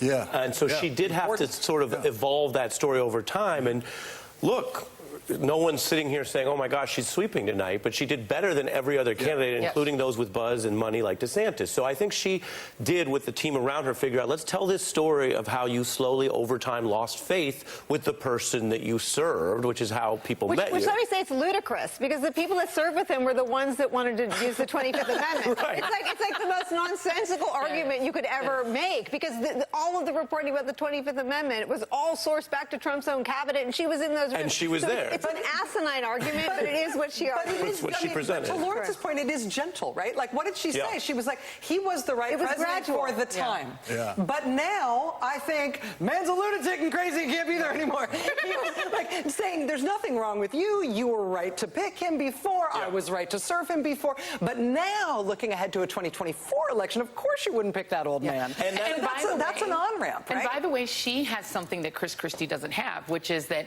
she also could be a softer version of the Roe argument. I think Christie could never have taken advantage of the one thing she had going for her, which is that she's a lady. And so she could actually make a softer version. It's still an anti-abortion argument, but that is their biggest peril, period, going into November. It's still the biggest threat to Donald Trump, to Republicans down ballot. And so I think because she's a woman, she was able to stand on the stage with all those men, including the blustery Chris Christie, and be the softer, gentler, including being a woman, being more trustworthy to female primary voters. I think she had that advantage going in, and she's just actually a better politician than Chris Christie. I think she just presents herself really well, and she came across, and I think the second piece that we don't really talk about anymore, and it's so weird because I'm so used to talking about Republicans, is on foreign policy. Like, she stood 10 toes down on Ukraine. Like, she's the one who mocked and ridiculed DeSantis on the issue of international spending and on us being an actor and a player in the world. And I think she made that case better than Chris Christie. So, you know, which give I her think props helps for being a with better the politician. investment banker backroom discussion. Dina she Pound, killed for Pence, sure. and She Pence, did. used to be an establishment kind of Republican, and she really Nicole, did. could you take us back into the Republican money rooms for just one more question? I've never been there, and I've always wanted to ask them. Was Nikki Haley saying in the campaign what they wanted her to say? Do they agree with that analysis that she should have sloped it up the way Ari describes her accurately as having done? Or did they actually want her to sound like Chris Christie? I mean, look, Steph Rule's going to be able to speak to what they wanted her to sound like better than I can. I mean, my sources are more on the political side. And on the political side, she just manipulated the dynamic. She manipulated the money better than he did. She made the argument that she was going to be able to bring Republican voters along. It's my understanding, I have some sources on the Christie side, that it was underhanded and backhanded in some ways. There's a little resentment there? I mean, we're talking about her. I mean, whatever it was, it worked. And speaking of talking about her, what better to add to this conversation than actual new reporting from the Haley campaign? Joining us now from outside Haley headquarters in Daniel Island, South Carolina, is NBC News correspondent Ali Vitale, who does have some new reporting as to the sort of mindset of the Haley campaign and what they're thinking about tonight. Ali. Look, guys, I was listening to your conversation. Yes to Joy on the foreign policy and reproductive rights angle. Yes to Nicole on the way that she presented in these rooms full of donors and the way that I think she was able to outmaneuver Chris Christie. Yes to Ari and Lawrence in their analysis of the role that she's played in this race in regards to Trump. I think the reason that she didn't go at him sooner, and she has said this, is because if she went at him from the start, then she would have been Chris Christie. And I think she first felt that she had to knock out the rest of the field before going toe-to-toe with her former boss. In terms of the new reporting that we have from just outside of her campaign headquarters, I'm told by a campaign source that the mood inside, and this might surprise you, is jubilant. And throughout the day, I have heard the phrase happy warrior from all of these folks that are either getting out the vote for Nikki Haley in these waning hours of Super Tuesday, or who are hunkered down after traveling to over 7 or 8 states in just as many days these last week and a half. They say they're playing music. A lot of this music has a certain female tint to it. Things like started from the bottom, now they are here. Sort of things that reference where she started in this race and the fact that she is now in a place where she is waiting to see how she does against Donald Trump. We know that she is in the Charleston area. I'm waiting to see if she does stop by her campaign headquarters or if instead she's watching these results from her home on Kiowa Island, which is also in this area. But I think the thing that's important is she has long said she will stay in this race for as long as she's competitive. Very vague word there, but it's also hard to define if you have or haven't been competitive as these results roll in if you're not doing anything that's going to be televised, if you're not going to be giving remarks to tell your view of how these results shook out. And I got to tell you, right now, we don't expect Haley to be giving any remarks. We don't expect to see her. And in fact, we don't have the next time we're going to see her on paper. There are no more public appearances for Nikki Haley or the Haley campaign. She did a little bit of press this morning, fine, but we're not expecting to see her in any kind of official campaign capacity. And that, of course, raises all of the questions that really loom over this entire night, which is what happens to Nikki Haley after Super Tuesday? Is there a world in which she stays in through next week in Georgia? Yeah, I could see that world. Or is there one where she says we gave enough voters the alternative, they voted in Super Tuesday, and I'm going to bow out of this race? I could see that happening, too. And then it begs the next question of what happens in regards to a Trump endorsement. And we got to leave some stuff to talk about for the rest of the night. So I'll keep reporting on that and see if we can make any inroads. But really, the idea that the mood is jubilant here, it almost gives the sense of like dancing on the deck of the Titanic almost. Well, Ali, let me ask you to figure out what that tune is then. I mean, so you're talking about a sort of squaring a circle that doesn't make that much sense. If the campaign is not just spinning you, right? If they are jubilant, if they are playing Drake, if they are, thinking that this is meeting what she said she was going to do, which is staying competitive, then what is their explanation for why she's not speaking tonight? Why she's giving up what would be guaranteed, unfettered national airtime on one of the biggest political nights of the year? Why is she at home? No events, no planned speech tonight, or even in upcoming days? Well, she's in the Charleston area, and I think all of us have done this long enough to know that you can go from not making any remarks to making remarks really quickly if news suddenly starts going your way. So I do think that that's not something that could be out of the question, although we don't know that yet at this point. Obviously, I think that not doing remarks both takes them off the table and also leaves open the possibility that they could come back and be revived. I do think that the idea that they are jubilant and happy warriors is not new to tonight, though. I have seen over the course of the last few weeks on this campaign, as the rest of the Republican apparatus has sort of been shooing the Nikki Haley campaign out the door and saying, all right, let's go. This is Donald Trump's nomination. Time to sew this primary up. They have been very aware of that fact, and instead they've just sort of forged ahead and played the game that they came here to play. They know the odds. They know the stakes. Their campaign manager has said that to me time and again. But I think that's why they're taking the posture of, yes, they're going down with a fight, but they're also going down by trying to hold their heads high and knowing that they offered a different vision for this Republican Party. I think where Nikki Haley might not want to contend with this idea is that in this Republican Party, because she is the only person who's against Trump, she says that she's not an anti-Trump candidate, but innately, you look at the voters I meet on the ground, the ones that we've been showing on air today, they are voting for her, yes, because they're voting for her, but also because she's not Trump. Yeah. Ali Vitale, tonight, intrepidly trying to figure out whether there might be surprise remarks, what they're thinking in terms of timing, what they're thinking in terms of maybe somewhere down the road a potential endorsement, which seems antithetical to the entire message of her mature campaign. Ali, I know you've got a lot to try to pry out of these folks, so tell them we said hi. Tell them that you're going to report it somewhere else other than with us, so they'll be more loose-tongued about it. And let us know what you find out, Ali. Thank you. You got it. Let's go over to our friend Steve. Steve, I can see from your map that we are getting in some vote. We've got polls closed now 14 minutes ago in both Vermont and in Virginia. What are we seeing? Nothing in Vermont yet. You were asking earlier about whether the early votes in Virginia would be more from Trump areas or from Haley areas. You're seeing actually kind of a scattering here. These are some very Trump-friendly counties we're getting some votes in from. You go to southwestern Virginia, it's not much here from Dickinson County. This is going to be an extremely pro-Trump county tonight. But I think what's significant and what's come in so far, and actually we just got some from Chesterfield, not much. I'm looking because Chesterfield is one of the very big suburban counties right outside of Richmond. again, this is the kind of place where if Haley's going to have any kind of a night here in Virginia, this is going to be one of the counties we only have 106 votes in. But the suburban county where we do have a fair number of votes so far, Northern Virginia. This is one layer removed from Washington, the immediate Washington, D.C. metro area, but Loudoun County. We talked about this, if you remember, in 2021, that governor's race. This is one of the big swing counties in that governor's race. And you can see about 5% of the vote is now in Loudoun County. Very even race, though Trump does have in this count 49-47, a 2-point advantage there over Haley.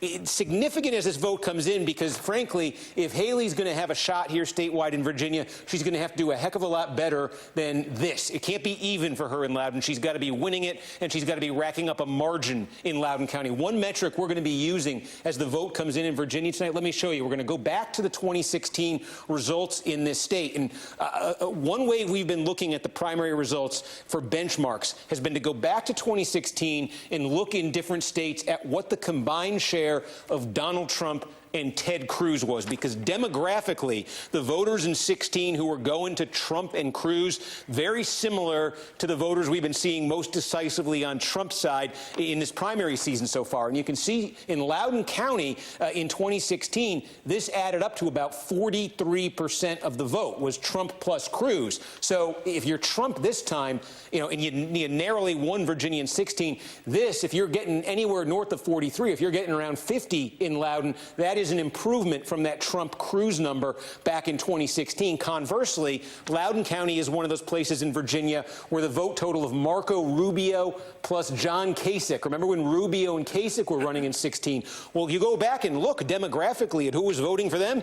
That is Haley's demographic wheelhouse in these primaries so far. And this was one of the counties in Virginia where the Rubio-Kasich vote was an outright majority in 2016. It was more than 50%. Statewide, it was only about 42%, but in Loudoun County, Northern Virginia counties, it was a majority. So that's what Haley needs to be hitting that and then expanding on that to be winning in Virginia tonight. So with 5%, that's a lot still to come in Loudoun County, but that is, a somewhat a substantial early report out of Loudoun County, and that's what we're going to be looking at as the vote comes in from there. And some other places here you can see in Northern Virginia, Prince William County is giving us something, about 3% in Prince William County, and again, you see a 59-38 Trump advantage here. Again, this is one of those counties, the Trump plus Cruz vote. You see it right here from 2016. This was 50.2%. It was basically just as close to a narrow majority, as narrow as it can come. Trump and Cruz in 16. So again, if Trump were to be running at 60% or more tonight, that is 10 points higher than that Trump-Cruz number. This is a small number of the vote in, but that's the benchmark we're going to be looking at as the votes come in from here. And it looks like we do have some. Okay, we were talking about this earlier, and look how they almost fit together like pieces of a puzzle. This is Washington, D.C. right here, where we saw Nikki Haley pick up the win on over the weekend. And we talked about how those immediate areas right over the Potomac River are actually demographically similar to D.C. when it comes to the Republican primary. So this county right here, Arlington County, this is more than 80% white college educated here in Arlington County, right on the flip side of the Potomac. And you do see in the early voting here, 5% in Arlington County. You notice it's only a little bit more than 1,000 votes. So many. This is the kind of place where Haley doesn't just have to win. What she needs here, there's so many Democratic voters here, so many anti-Trump, Democratic-friendly votes in Arlington County. It's geographically small. It is huge when it comes to population.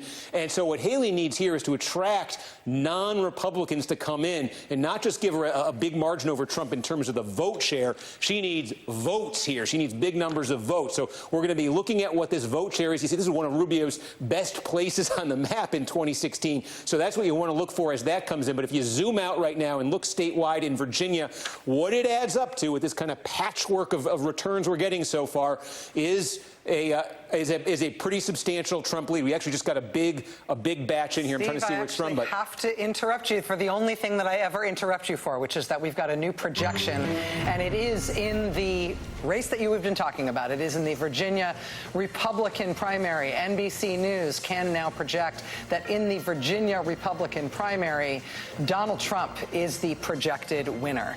So again, Steve, that is just what you were talking about in terms of what's going on statewide versus the places where Nikki Haley needs to run the strongest. Looks like, I mean, from the very early returns, looks like she may be running strong in the places she needs to run the strongest, but NBC is projecting that it won't be enough to pull the state. And I can tell you what we got that call from. We were just looking at Loudoun County. A minute ago, we told you 5% of the vote was in.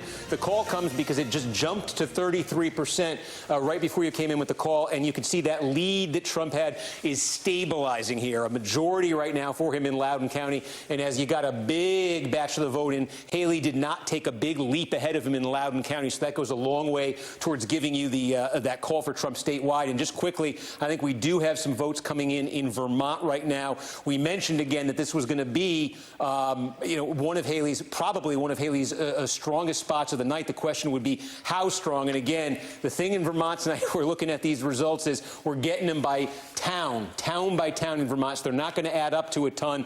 But basically, if you're Nikki Haley, where the votes have to really come from in Vermont, there is a Burlington metro area. It's about 17% of the votes in the Republican primary is going to come from Burlington, South Burlington, Colchester, that part of Vermont. There is also a population center around Rutland, and Montpelier, too. These should be Haley-friendly areas, but a lot of very small towns that add up that have Trump-friendly demographics. All right, Steve, well, we'll keep an eye on those Vermont returns as they come in. And if we get anything else interesting in terms of understanding more about that Trump win in Virginia. The next state where polls are closing is North Carolina. The governor of North Carolina, Roy Cooper, is going to join us this hour. Our coverage continues as the Super Tuesday vote starts coming in. We've got more results just ahead and a poll closing just moments away. Stay with us. We'll be right back.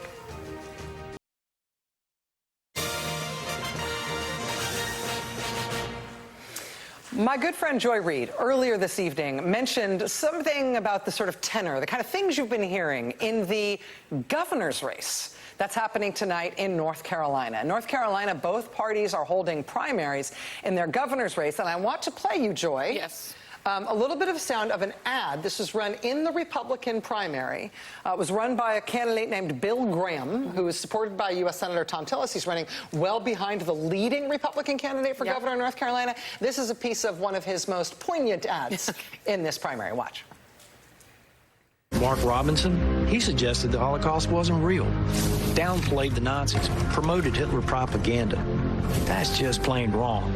I'm Bill Graham. The Holocaust was real.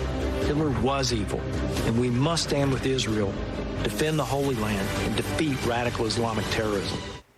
If you needed a snapshot of what's going on in American politics right now, primary ads have to contain the phrase, the Holocaust was real and Hitler was evil. North Carolina tonight is holding primaries on the presidential race, also on the governor's race. On the Democratic side in that governor's primary, the state's incumbent Democratic Attorney General Josh Stein, who's not pictured here, can you drop those images? Thank you. Thanks. Josh Stein is the likely nominee. Josh Stein has won statewide in North Carolina 2 elections in a row. Both times he won as a Democrat running statewide in elections where Donald Trump was also on the ballot and winning the state. So Josh Stein, the Democratic Attorney General of North Carolina, thought to have a very good shot at the governorship in North Carolina as a Democratic likely nominee. We'll find out about his prospects in the primary in just a moment. On the Republican side, though, in North Carolina, the current lieutenant governor was the subject of that ad you just saw. This is him. His name is Mark Robinson. He is leading the Republican race for the nominee for governor in North Carolina this year. He has railed against survivors of school gun massacres. As Joy mentioned earlier, he has called them, quote, media prostitutes and spoiled little bastards who need to shut up. This is for kids who lived through a school shooting that killed 17 of their classmates. He has called public school teachers, quote, wicked people. He said about the superhero movie Black Panther that it was, quote, created by an agnostic Jew. He has also denied the Holocaust, saying, quote, Hitler disarming millions of Jews and then marching them off to concentration camps is a bunch of hogwash. That guy, the Holocaust was a bunch of hogwash guy, is the leading candidate for the Republican Party's nomination for governor in North Carolina. He has been endorsed by Donald Trump. He is broadly expected to win his party's nomination tonight, but those polls will close in just a couple of minutes. Oh, there's more. Yeah. He referred to former First Lady Michelle Obama as a man who speaks ghetto and Wookiee. He has called Vice President Kamala Harris a joke and a leftist idiot. Hillary Clinton, he distributed and posted a meme with an image of Hillary Clinton being decapitated, called her a witch. He likes women. He said we are called to be led by men. So I guess he's going to get the women's vote and the African-American vote for the North Carolina Republican Party. Yeah. I mean, North Carolina is a state where Donald Trump has won twice. North Carolina has also been electing governors, Democratic governors like Roy Cooper, who we're going to speak with in just a moment. I think the Democrats very much like their Attorney General, Josh Stein, and think that he's got a great track record of getting elected in the state even when Trump wins, and that he's got a good shot. But the Republicans do seem poised to nominate this guy. But the thing is, I mean, Michelle Obama is one of the most admired Americans among all Americans. She's not, I mean, she's viewed in most opinion polling that goes outside of politics as one of the most admired people in the country. Yeah, and Donald Trump called that guy who said that about the person that a lot of African Americans call their forever first lady. He called him Martin Luther King Jr. on steroids. That's what Donald Trump called that guy. So this is a person, a Holocaust denier, who would be running against what would be the first Jewish governor of North Carolina. We are getting a poll closing alert for North Carolina, again, where the primary contests tonight include presidential contests on both sides, but also a very important, what will be the nation's marquee governor race. A governor's race potentially so explosive and of such strong national interest that it might have presidential consequences in terms of what happens elsewhere on the ballot in the state of North Carolina. Right now, with polls closed in North Carolina, we're going to our decision desk. NBC News can project at this hour that in the presidential Republican primary in North Carolina, Donald Trump is the winner. NBC News can project that in the presidential primary on the Democratic side in North Carolina, Joe Biden is the winner. Again, projected winners, Trump and Biden in the presidential nominating contest in North Carolina. But now let's look at those gubernatorial nominating primaries in North Carolina. This is, again, party nominees for the gubernatorial race. And indeed, the projected winner of the Republican gubernatorial primary in North Carolina is Mark Robinson, the gentleman who we have just been describing. Republicans in North Carolina choosing a candidate who has baggage that includes Holocaust denial as their nominee for governor. On the Democratic side in the gubernatorial primary, that is a race that is considered to be too early to call, with no characterization otherwise in the Democratic primary, the gubernatorial primary in North Carolina. So we shall see. We shall see how that plans out. However, unexpectedly, here is another call from the decision desk. This is in the Democratic contest, the presidential nominating contest in the great state of Vermont. NBC News now projects that the winner of the Democratic contest in Vermont will be Joe Biden.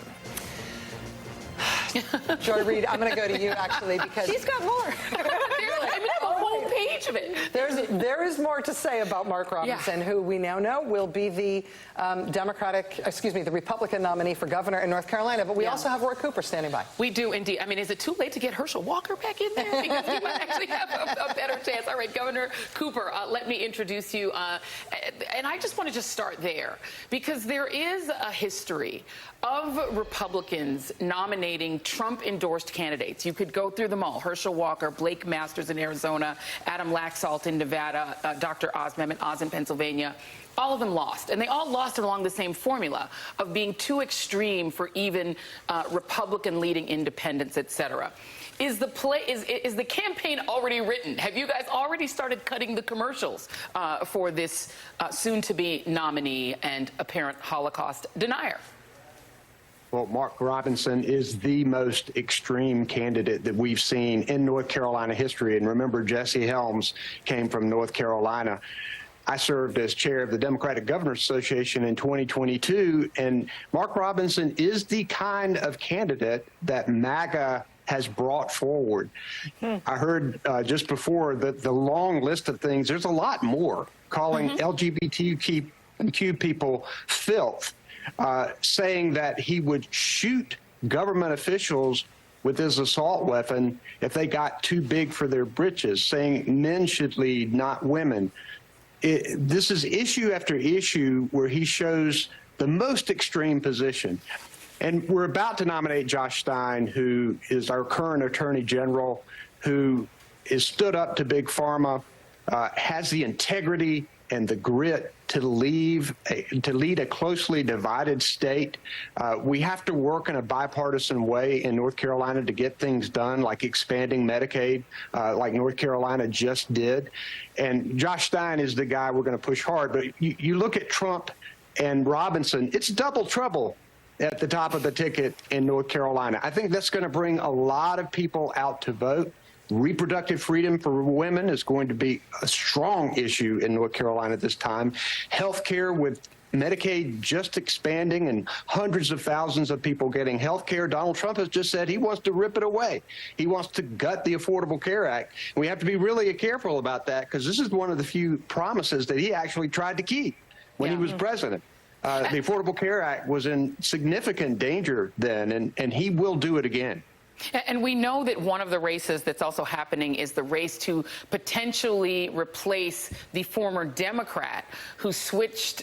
You know, you've got a lot of intrigue around abortion, obviously, and there is now a supermajority in your state that is poised to essentially rob women of their reproductive rights. Do you think that is going to be the primary issue in November, or at least a primary issue? Yeah, reproductive freedom will be on the ballot in North Carolina in November. There is a one-vote supermajority in the legislature. They've already passed a 12-week abortion ban. Republican leaders have said they are coming back for more. People are going to get energized in North Carolina. You've got Donald Trump, who goes around bragging that he overturned Roe v. Wade with his 3 appointments to the Supreme Court, and this is one of the few times he's told the truth. That's the truth.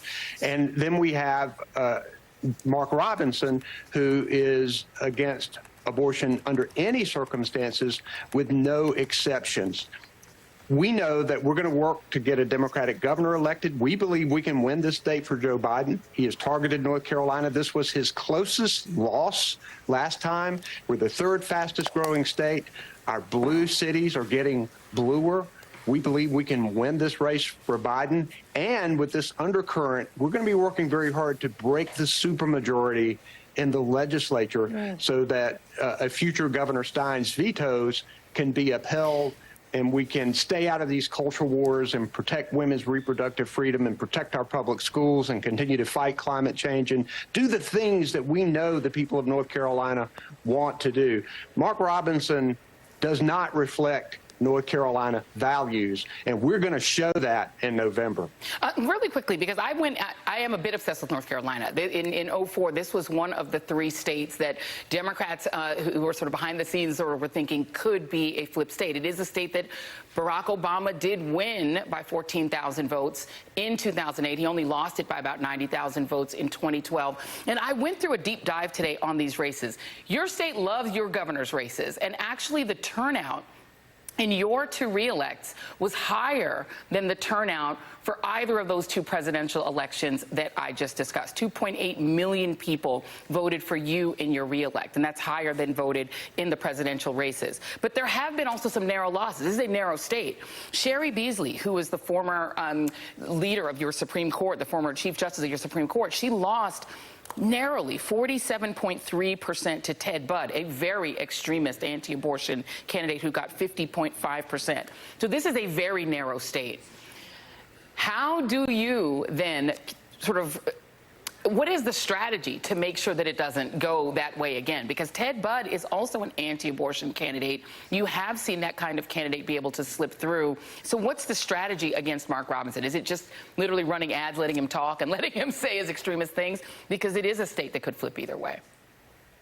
Well, I'm very proud that I appointed Sherry Beasley as the first Black woman Chief Justice of our state Supreme Court, and she only lost that race by about 400 and some votes in 2020, one of the saddest losses that I have seen. But the National Party did not support her in 2022 when she ran, and there was a difference of many millions of dollars in what Ted Budd and the groups that supported him spent in this race and what she spent. That's why it's so critical that the Biden campaign target North Carolina. We can win the state for him, and we can win with our slate of statewide Democratic candidates as well. And we've got to get them energized. This is going to be a choice here. And I think people are slowly wrapping their minds around the fact that this is going to be a Trump-Biden rematch. I think tonight's primaries, people will begin to come to that realization. And when they do, they're going to have a choice of a Joe Biden who wakes up every morning thinking about the American people and a Donald Trump who wakes up every morning thinking about himself. This will be a stark choice. Democracy will be on the ballot. Women's reproductive freedom will be on the ballot. And I believe the American people will respond positively to Joe Biden's accomplishments, which have been extraordinary. When you look at this Congress and how they have a hard time doing anything, Joe Biden did more his first 2 years than most presidents could hope to do in 2 terms. I was in a rural county announcing water infrastructure investments. People coming up to me with tears running down their cheeks because they didn't have to boil water anymore. Talking to people who are actually getting their homes connected to high-speed internet who didn't have a chance to do that before. These are investments that the Biden administration has brought about, generational investments. We need to work hard to tell this story during the next few months. And the contrast is going to be extraordinary.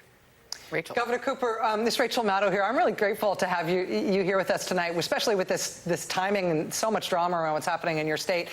I just wanted to ask, in keeping with what you were just describing there, if we gave you a magic wand right now and you could program the Biden-Harris campaign between now and November to try to win North Carolina the way that you're describing, with Mark Robinson as this very extremist, very outre Republican nominee for governor in a very high-profile governor's race, with the likely Democratic nominee, Josh Stein, who you feel so solid about North Carolina, who has such a good track record in North Carolina, with the kinds of advantages that you think Biden and Harris can bring to the people of North Carolina to put it back in the blue column. How would you program their campaign? What issues would you structure their ads around and their campaign appearances around to give them the best shot to win North Carolina? Well, if we can get people to the polls, we win. This is going to be a strong turnout election, and we have to show the stark differences between these candidates. The people in North Carolina, the majority of them support a woman's right to choose. Yet Donald Trump, Mark Robinson, and the Republicans want to take that away. The people of North Carolina strongly support Medicaid expansion and getting people health care. Donald Trump, Mark Robinson, who opposed Medicaid expansion, Republicans, they want to take that away. These are the issues that matter to everyday people at the kitchen table. And we have to make people realize that they do have a stake in this. I understand how people can be turned off by politics right now. The vitriol out there is so rampant. But at the same time, we need to let them know that there has never been a wider choice here, a more different choice than they have right now. These are polar opposite candidates. Republicans have been taken over by MAGA. There are a lot of Republicans out there, a lot of unaffiliated, who are voting for Nikki Haley today, who don't want to elect Donald Trump. Joe Biden's got to go and get those people, as many of them as he can, to show them that, yeah, he can bring us forward. You know, he can work to make sure that we have a better future for the American people. That's what we need to do. North Carolina's Democratic Governor Roy Cooper. Sir, thank you so much for your time tonight. Fascinating results out of your state, and we feel grateful to have you with us. Thank you.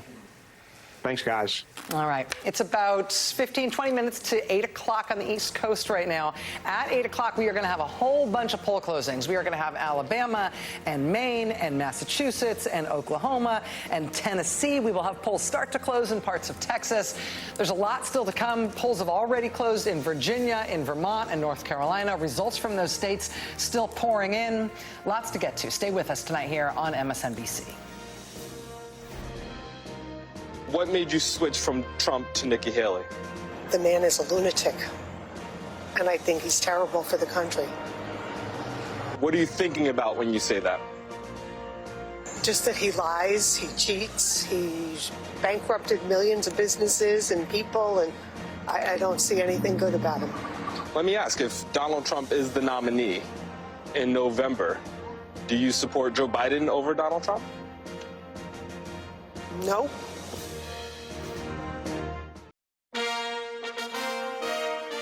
Why did you support Joe Biden? Well, my thing is, I'm looking for a man that's honest, mostly, and will stand up for the people. You know, he's already brought in a lot of jobs and stuff like that, you know, and I think since he's been in office, unemployment has been down and there's jobs abundantly. Voters speaking with NBC News today in North Carolina. We have had polls close already in Vermont and in Virginia and in North Carolina. We are heading toward a whole bunch of poll closings: Alabama, Maine, Massachusetts, Oklahoma, Tennessee, some parts of Texas. Before we get to those poll closings, Steve, do you want us to give an update in terms of what we've got for data and what we're looking at already tonight? Yeah, a couple of things. I mean, one just is this delegate picture to keep in mind here, because we talked about the rules tonight really favoring, if you can win, you can get the lion's share. And just by winning Virginia and North Carolina, Donald Trump has already added 71 delegates to his total. He's up to 347. Again, 1215 is the magic number. He won't hit that tonight, but if he keeps performing like he is in these first two states, if that number's near 1,000 by the end of the night, it wouldn't be surprising. So just one of those realities Haley may be facing at the end of the night. Look inside Virginia here and just look at the results right now, and there are two things to flag. Number one, the big picture overall is the scale of this Trump win, and I think what's notable about this, just relative to some of the other primaries we've had in South Carolina and in New Hampshire in particular, where Haley was able to break 40% of the vote. On paper, Virginia is a lot more demographically favorable to her than South Carolina and New Hampshire were, and yet you see her running under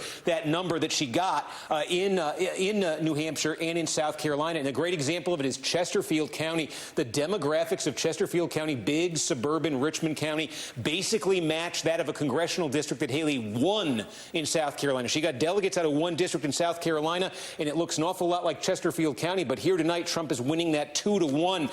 It's possible here that the long campaign in New Hampshire, her home state status in South Carolina, created some unique conditions there that just aren't replicating in Michigan, in Virginia, in North Carolina, some of these other states. The other thing, though, to note in Virginia, we said they give out some delegates by congressional district, and zoom way in here in the immediate D.C. area, and just in this area here, Fairfax County, Arlington County, Alexandria City, Falls Church, and Fairfax City, there are two congressional districts in here. There's Virginia's 8th district and there's Virginia's 11th district. And if you look at the returns you're seeing, that's Haley Maroon right there. If you're looking at the returns here, they are very favorable early to Nikki Haley. So the idea that two congressional districts still might end up going for her, that would be 6 delegates if she gets them. That's a story to keep in mind there in Virginia. And then we'll just check in on Vermont, because we don't have a ton of vote in Vermont. It is a very small state. So, but you see a scattering coming in here. And I think the bottom line, rather than go through all these individual towns, is when you look at these towns collectively and you look at the benchmarks we set for candidate performance for Haley and for Trump for that matter, this is tracking right now with a very close race in Vermont. So again, it's 17 delegates. That is a drop in the ocean compared to what's at stake tonight. But if Haley is looking for any kind of a psychological victory to tout coming out of tonight, Vermont right now, of anything coming in, is the one source of hope for her. Steve Kornacki, thank you very much. We want to bring in former Obama campaign manager David Plouffe. Good evening, David. Hi, Ari. What do you see tonight in the results, both that Steve was just discussing and some of what we have thus far, and what it says for what is crystallizing as a general election matchup? Well, Ari, I think the big thing to look at is just, does Donald Trump continue to lose a third? In some cases, like Vermont, it'll be probably close to 50% of the vote. And these are not general election Republican voters. These are Republican primary voters. So it just, I think, speaks to the fact that, listen, in November, Donald Trump's going to win a huge majority of Republican voters. But, you know, Joe Biden, if he can figure out a way to get 6, 8, 10% in some of these battleground states, that can be what gets him over that margin to win those electoral college votes. So to me, the story we've seen really starting in Iowa continues tonight, which is Donald Trump's going to be on the precipice of a delegate number tonight. He's going to be the Republican nominee, but it shows the weakness underneath. That weakness is only measurable in certain ways, including the raw numbers we've discussed, and then the exit poll questions, which, to be clear, tonight we only have really from 3 states where there are these electorates. Steve has discussed that they might be more than hardcore Republicans, with these electorates saying they won't vote for Trump. How do you measure that? If you were, as you've been, the Obama campaign chair, if you were the Biden chief here, can you compare that to other years? Is there a way to say whether that is the same, better, or worse than what other years' candidates have faced? Oh, I think it's a larger number. Now, Steve Kornacki mentioned that, there's some issues there. Some of those might be voting for Trump, voting for Haley, but it's larger than we've seen in either party in my memory. And this is important because, listen, Joe Biden's got some headwinds, starting with voters concerned about his age. So he's going to have to figure out in these battleground states how to piece this together. It's not going to come easily. So if there actually is a larger number of Republican voters and then independents who lean Republican, who are available to Biden, and even were there in 20, and I think that could be the case, it's enormously important. I would say this about the general election. If you look at the polls, and these are March polls, so let's take them with a massive grain of salt, Biden is trailing Senate candidates in Pennsylvania, Wisconsin, Nevada, Arizona by a large margin. And I think if you're a Democrat, you're not happy about that, but you take some solace that ultimately you may see that begin to get more to even. And I think Trump in a lot of these polls is much closer to his ceiling than Joe Biden is. Joe Biden's got a lot of work to do, but one of the ways Joe Biden's going to be able to climb up to 48, 49, 50, which is what it's going to be required to win, it's not going to be just done on base Democrats, and it's not even just going to be done on purely undecided moderate independents. He's going to have to overperform with some of these Republicans. Now, that's scary because that's hard to do, but that's the race we're faced with, I think, if you're a Democrat, is it's going to take a lot of different voters out there to piece this together. So Trump's weakness, which we're seeing on display, could not be more important. And then just briefly, we began the hour with Rachel breaking this news of the projection of Mark Robinson being the nominee for the Republicans there in North Carolina, and how extreme and hateful his record is. A reminder, when you look at we went through some of the examples, how racism and anti-Semitism often run together, and how the Trump MAGA Republican Party has these new people, which is true regardless of what happens to Donald Trump in the years or perhaps even decades ahead. From your view as a national Democratic strategist, do you try to nationalize that? Does that become something that goes beyond North Carolina, or is that not realistic given all the other issues on the table? Well, presidential races they are national, even though you basically are running governor's races in about 6 states. Obviously, what happened nationally is important. We really, even pre-Trump, this goes back to the Tea Party from basically 2010 till now. Think of the number of Senate races, gubernatorial races, House races Republicans should have won that they coughed up because they nominated candidates who are too extreme. So the more Mark Robinsons are out there, the more I think that's helpful to Joe Biden and Democrats generally, because I think it'll provide an incentive for Democrats to come out and vote. And I think it'll also provide an incentive for moderate voters to say they just can't sign up with the crazy. Yeah, really interesting. It's not exactly your first Super Tuesday, so we appreciate you spending this one with us here on MSNBC. Former Obama campaign manager David Plouffe. Thank you, Rachel. Joining us now from a polling location in Dallas, Texas, where polls are going to close in just a couple minutes, is NBC News correspondent Priscilla Thompson. Priscilla, great to have you with us. What are you seeing in Dallas? Yeah, we are minutes until polls close, and you still got all of these folks out here trying to drum up that last-minute support for some of these down-ballot candidates.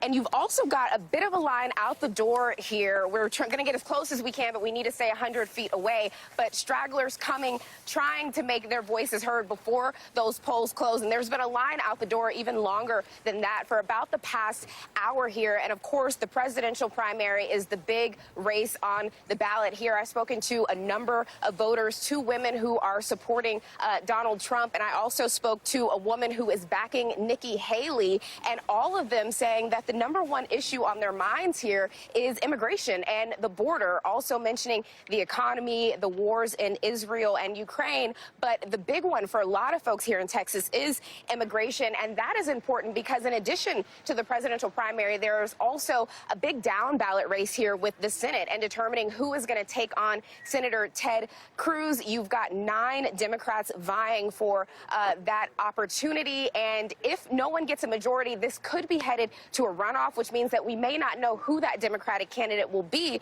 until May. But I did have an opportunity to catch up with the front runner in that race, Congressman Colin Allred, and I talked to him about that, and he said that his message is not going to change, that he is going to be focused on Ted Cruz and really hitting him on abortion and those types of issues, taking his message to a general election audience, regardless of if he has to duke it out with his fellow Democratic field for another couple of months. And notably, I did ask him if President Joe Biden comes here, if he would campaign with him. And Allred did not give me an answer on that. I pressed him 3 times on that, and he said anyone who comes, his message is not going to change. So you see him really trying to make the pitch for voters. And I will tell you, the woman I spoke to who voted for Nikki Haley says that if this race comes down to Donald Trump and Biden, she kind of smiled and wouldn't tell me who she would support, but she did support Trump in 2020. But notably, when I asked her who she would support in the Senate race, she said it would be Allred.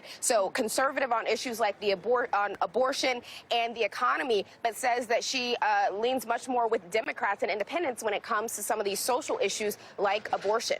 Rachel? You know, Priscilla, on this point that you're making about the down-ballot races in Texas, the down-ballot stuff in Texas right now is fascinating. Obviously, that Democratic primary to win the right to take on Ted Cruz is a huge deal with big national implications. There's also crazy drama, like soap opera level drama when it comes to Texas state legislature and these vendettas among various Republicans getting revenge on their enemies within the party. There's a bunch of congressional seats where we've got members of the House of Representatives, the U.S. House, who are potentially going to lose their seats in Texas. With all of that drama, as it were, in the Lone Star State, has that translated, as far as you can tell, just anecdotally, into big turnout, into people having a high level of awareness about this primary and to getting out to vote? Yeah, I mean, it's not something that has come up among a lot of the voters that we've talked to. They've really been focused on the presidential primary and that big Senate race. But as you know, there is a lot going on with Texas politics here right now. And one thing to note as it relates to some of these statewide races, you know, a lot has been made of Beto O'Rourke in 2018 and how he was able to come within 3 points of beating Ted Cruz. But the reality is Democrats here have not seen those tight of margins. Since then, they have not won a statewide race in decades, so they certainly have their work cut out for them. Rachel? Priscilla Thompson for us live in Dallas, where polls are about to close in about 15 seconds. Priscilla, thank you so much.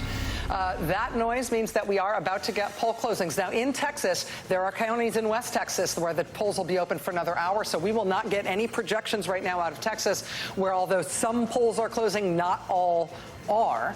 But that said, we do have poll closings in a handful of other states, starting with Alabama.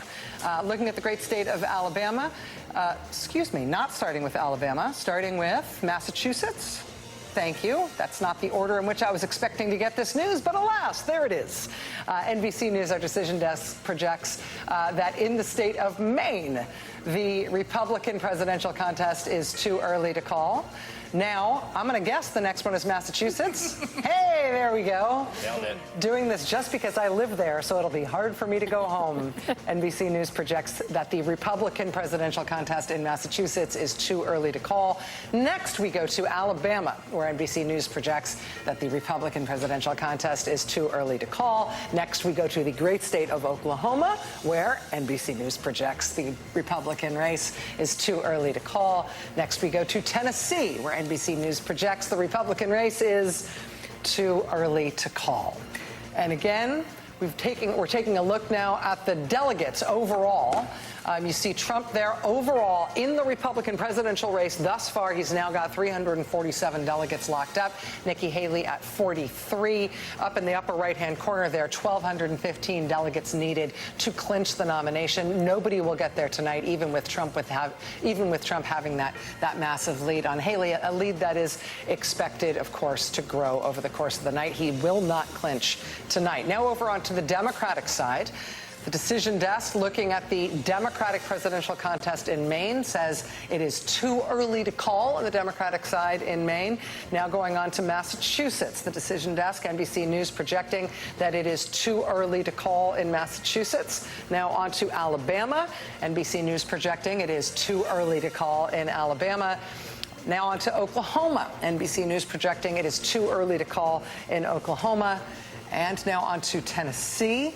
NBC News projecting it is, you guessed it, too early to call in Tennessee. Looking at the Democratic delegate math, which is always hilarious. Right now, incumbent Democratic President Joe Biden stands at 422. But look at that close call with uncommitted, with two delegates on the Democratic side. So we just got a whole bunch of polls closing, all of which is too early to call. Yeah. So we have zero information out of any of those states.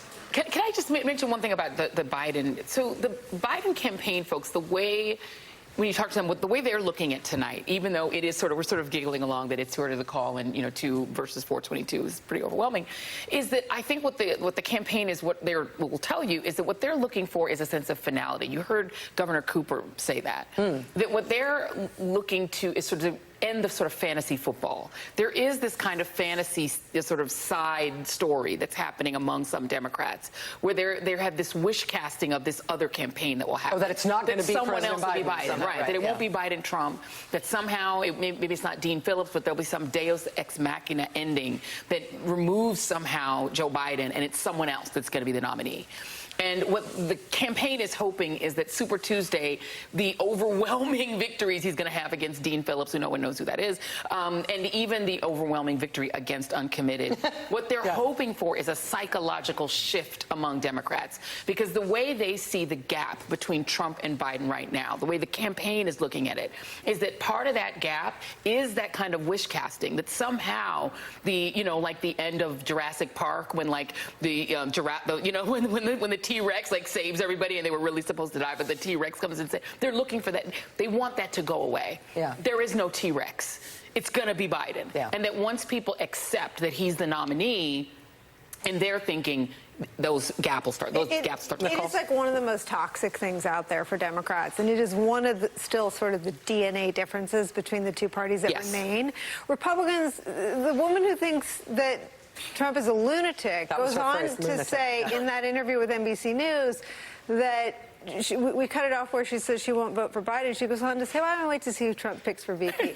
Republicans still fall in line. Yes. Democrats still wait to fall, not just in love, because I think they do love Joe Biden. They think he's a good man, and they love his agenda. They want to be madly in love. Yeah. And they're waiting for They want to be excited. They want to, there are two, it is so toxic for as many Democrats as I run into just anecdotally, and I think it shows up in some of the polls, to be waiting about, casting about for some scenario that is never going to happen. There's also just a wild asymmetry in the levels of neuroses and anxiety. Oh, yeah. I mean, just like manifested time and time again, actually is like a deep political truth about the two coalitions, about how sort of like anxious and sort of second-guessing and self-guessing the Democratic Party coalition, its elites, its sort of spokespeople, like the intellectuals, right, compared to the sheer lack of any of that, particularly in the kind of MAGA world that has purged anyone that might have had those traits in the old version of the Republican coalition. The other thing about the timing I think that's pretty important for this week is one of the benefits of incumbency, which is demonstrated in political science time and time again, is that on Thursday night, the President of the United States gives a speech that tens of millions of Americans watch. Right. And that will be timed to be the first speech of the general election. Yeah. The first speech after which it is clear, I think, to everyone after tonight, and I don't want to get ahead of ourselves, but I think the writing's on the wall, who the two nominees will be. And he will get to enter the U.S. Capitol and speak as the commander-in-chief and the leader of the free world and the president of the United States about what his vision and what his record is. And again, there's tangible benefits to incumbency that have been showed time and time and time again. And one of the questions that starts on Thursday is how that boosts a Biden re-election campaign. And we have not had a March State of the Union address in literally as long as I can remember. Yeah. This is the genius work of the Republicans in charge of the House of Representatives, because as you know, a State of the Union address comes about when the Speaker of the House issues an invitation for the president to come. The president can't just go, he has to get the invitation. And so the Republican Speaker of the House said, oh, we'll show that. We won't let him come in January. We won't let him come in February. It's like the later he can come, the better for the presidential campaign. Let me interrupt just for a moment because we do have some news from the Decision Desk. NBC News can now project that in the Democratic gubernatorial primary in North Carolina, the projected winner is the state's current Attorney General Josh Stein. So with Josh Stein as the projected nominee of the Democratic Party and Mark Robinson as the projected nominee of the Republican Party in that North Carolina governor's race, there are two big governor's races this year that are going to be in swing states, or roughly swing states. They are in North Carolina and in New Hampshire. And this North Carolina one is going to curl your hair with a candidate as extreme as Mark Robinson there in a state that the Democratic coalition and that the Biden campaign really does want to put on the map in the presidential race, with Mark Robinson on the ballot as a Holocaust denier, running against the man who would be the first Jewish president of North Carolina, coming off of two terms of very popular North Carolina Democratic Governor Roy Cooper, who is, we just saw both barrels tonight going for both Biden and Stein at the two men at the top of the ticket there in North Carolina. It just puts North Carolina on the map politically this year like they have not been since the Obama years. And it is the most winnable southern state, more so than Georgia. It is built more for a Democratic win than Georgia was. And again, back in 2004, when we were on opposite sides of the campaign, the folks at America Coming Together, they had 3 states on their list of the states that in the future were going to be winnable. It was Arizona, it was Georgia, and it was North Carolina. Again, Barack Obama won North Carolina. He won it very narrowly, 9,000 votes or 19,000 votes or something like that, and then he lost it only by 90,000 votes. You're talking about a state that loves their governor's races. 2.8 million people voted in the re-elect for Cooper. Only just under 2 million people voted for Ted Budd. So they actually are more interested historically in their gubernatorial races than they are in the presidential. So a gubernatorial actually drives North Carolina voters more. Number 2, it is the state where the turncoat Democrat flipped parties in order to give them a supermajority so that they could deprive a state that overwhelmingly supports abortion rights to take away their abortion rights. Women in that state are a huge commodity for a Democratic campaign. So if the Biden campaign does not spend money, you heard what Cooper said. They didn't spend on a national level in that state. They did not spend for Sherry Beasley the way they should have to support her campaign, and they ran this sort of weird law and order campaign. She was an excellent candidate. They will not make that mistake again, I predict. They will spend money. And the last thing I'll say is 16 electoral college votes. If they are in trouble in Michigan, and they are in trouble in Michigan, they're going to have a huge problem with the Arab American vote and the Muslim American vote in Michigan. That's 15 electoral college votes. So they need a state to pick up in case they lose Michigan. That state is North Carolina. Steve Kornacki, I know you're looking at some of the vote coming in these states where we've just had closings at 8 o'clock. I have to tell you, I'm also curious about a state that closed at 7, Vermont. The prospects of Nikki Haley making a run for Vermont, plus all of these 8 o'clock states. What are we seeing? Yeah, I mean, look, Vermont, again, it's coming in very slowly here, but, you know, it's not quite 10,000 votes, and that is about 14% of all the vote in Vermont. This is a small state, after all, population-wise, but basically you could see Trump here with about a 6.5-point lead statewide. And I think the big thing we're waiting on here is this area, right, city of Burlington, which is the largest city in Vermont, and then the immediate area around there, some in Vermont terms, good-sized towns in this area. Again, the immediate surrounding area, you call it the Burlington metro area, is going to make up 17% of all the votes, give or take, that come out of this entire state tonight. But these are the kinds of places where Haley should do her best in the state. And so the question here is, can she rack up some big numbers here, overtake Trump? And also she would need, the second place she would need to hit is right here in and around the city of Rutland. Can she, between that and the state capital of Montpelier, it's these 3 areas. Can she build a big enough pad here to withstand there's a ton of very small towns here, working class, rural, white voters without college degrees, all these groups we've talked about that have been very Trump friendly, where you can expect him, and especially in the Northeast Kingdom that we talked about earlier, you can expect a lot of big Trump results there. But Haley has some potential to offset it here. If she can win, if she can get 50% plus one, she would get all 17 delegates in Vermont. It is a very competitive race there right now. Take a look in Massachusetts, where the polls just closed. Only one town, Norton, has reporting results right now. You see Haley winning the town of Norton. That's basically so far. Well, that's basically what that reflects. Look, Massachusetts, you think of it as, you know, a very, very blue state, and it is. And it's also demographically, you know, it's almost 50% of its white voters have college degrees. That's a very high number nationally. That's a demographic that's been favorable to Haley. The thing in Massachusetts is there's a real split. There is a very small number of actual registered Republicans in Massachusetts. They make up 9% of the entire electorate in Massachusetts. That 9%, though, I think defies what a lot of people think of when they think of Massachusetts. That 9% is a very pro-Trump 9%. How pro-Trump?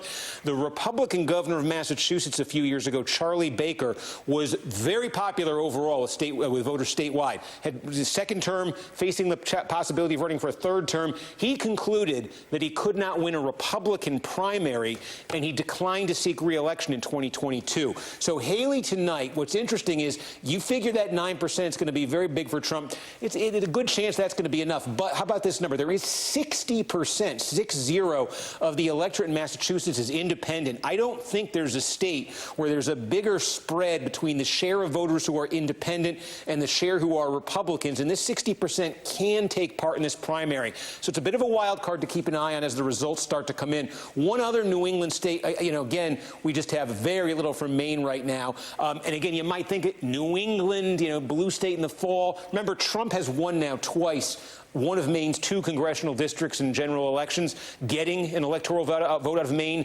both times. There are some basically suburban areas, higher population relative to the state in southern Maine along the coast, affluent suburbs, some of it sort of almost Boston suburbs, a long way to Boston, but it's still doable. Haley can rack up votes there, but overall, the votes here really shift more towards that blue-collar, white voter without college degree demographic than in other New England states. So that looks like an uphill climb for Haley. Steve, let me interrupt you just for one moment. I'm sorry, but we do have a call to make. In the great state of Oklahoma, over to the decision desk, NBC News can project winners in both the Republican and Democratic races for president in Oklahoma. The projected winner of the Republican presidential contest is Donald Trump, and the projected winner of the Democratic contest is Joe Biden. We also have an additional call in Tennessee in the Democratic contest, where the projected winner is Joe Biden. Sorry to interrupt you there, Steve. I know you're about to look at some of those results yourself. Well, and actually, yeah, what you just said about Oklahoma, I think, is one thing to keep in mind. Let's call Oklahoma up on the screen right here. I don't think anybody's surprised by this, but this is you look at Oklahoma and you say, it's probably going to be a Trump state no matter what, but it's going to be an extra big win for Trump. I'm going to write the word down here. Oklahoma is a closed primary state. No independents, no Democrats. Now, not a ton of Democrats in Oklahoma, but that does cut off, you know, 2 groups from Haley that she's been able to tap into in other states. She can't in Oklahoma, so that makes a bad situation worse for her in Oklahoma. And again, that closed primary is going to come into effect in a few other places, most notably California. We talked about closed state. You just need a simple majority in California to take every single delegate in that state. Much later tonight, Alaska will be a closed caucus there. So there are a couple places where Haley faces an extra burden and an extra obstacle in terms of where her strengths are, just because it's a closed state. The other state I did want to flag, though, not every polling location will be closed until 9 o'clock Eastern, but much of Texas is actually closing at 8 o'clock, and we are starting to get a fair number of results here. In Texas, what they do is they can count up the early vote, or most of the early vote, and report it out pretty quickly in a lot of counties. And I think that what you see in the votes that have come in Texas so far, I'll show you 2 counties. Fort Bend County, this is just outside Houston, Sugar Land, Texas, very fast-growing suburbia here. And you see that when he's counting up that early vote right away, about 2/3 of the vote in that county we've already got reported out. And then go to the Metroplex here, you know, around Dallas, Rockwall County, again, about 3/4 of the vote in here. The key here is what I just showed you are 2 of the wealthiest suburban counties in Texas. And I think this is a twist to keep in mind here, because we've talked about how well Haley has done in New Hampshire, in South Carolina, in Virginia tonight outside Washington, D.C., it looks like, in affluent suburbs. But there are affluent suburbs on the map in this country that are not politically as moderate or liberal as some of, especially within Republican politics, as some of those places Haley's done well. These are two very big examples. Trump is getting 75% of the vote in what I believe is the wealthiest county in Texas. Trump is getting 74% in what I believe is the second or third wealthiest county in Texas tonight. And again, these are suburbs, immediate suburbs of some major cities here. Dallas, Fort Worth, in the case of Rockland, Rockwall, and the Fort Bend, Houston. So a little difference here in Texas. And again, that's why Texas, while it is an open primary, and while they do give out most of their delegates by congressional district, you know, on paper, these are the kinds of locations where Haley, if you had just looked at the demographics and you looked at the previous results, you'd say, all right, some ripe areas for her. The ripe areas in Texas aren't doing for her so far what they've done in some of the other states. Steve, just as you were finishing there on Texas, we do have another call to make with the decision desk telling us that NBC News will project that in the Democratic contest in the great state of Massachusetts, Joe Biden will be the winner. Again, we are still watching interesting contests, particularly on the Republican side in Virginia. We've had a bunch of poll closings in the last 20 minutes. In the 8 o'clock states, we're steaming toward another poll closing in Arkansas in just under 15 minutes, about 12 minutes from now at the bottom of the hour. We've got lots still to get to. House Democratic leader Hakeem Jeffries is going to join us live. Lots to get to tonight. Hope you will stay with us. We'll be right back.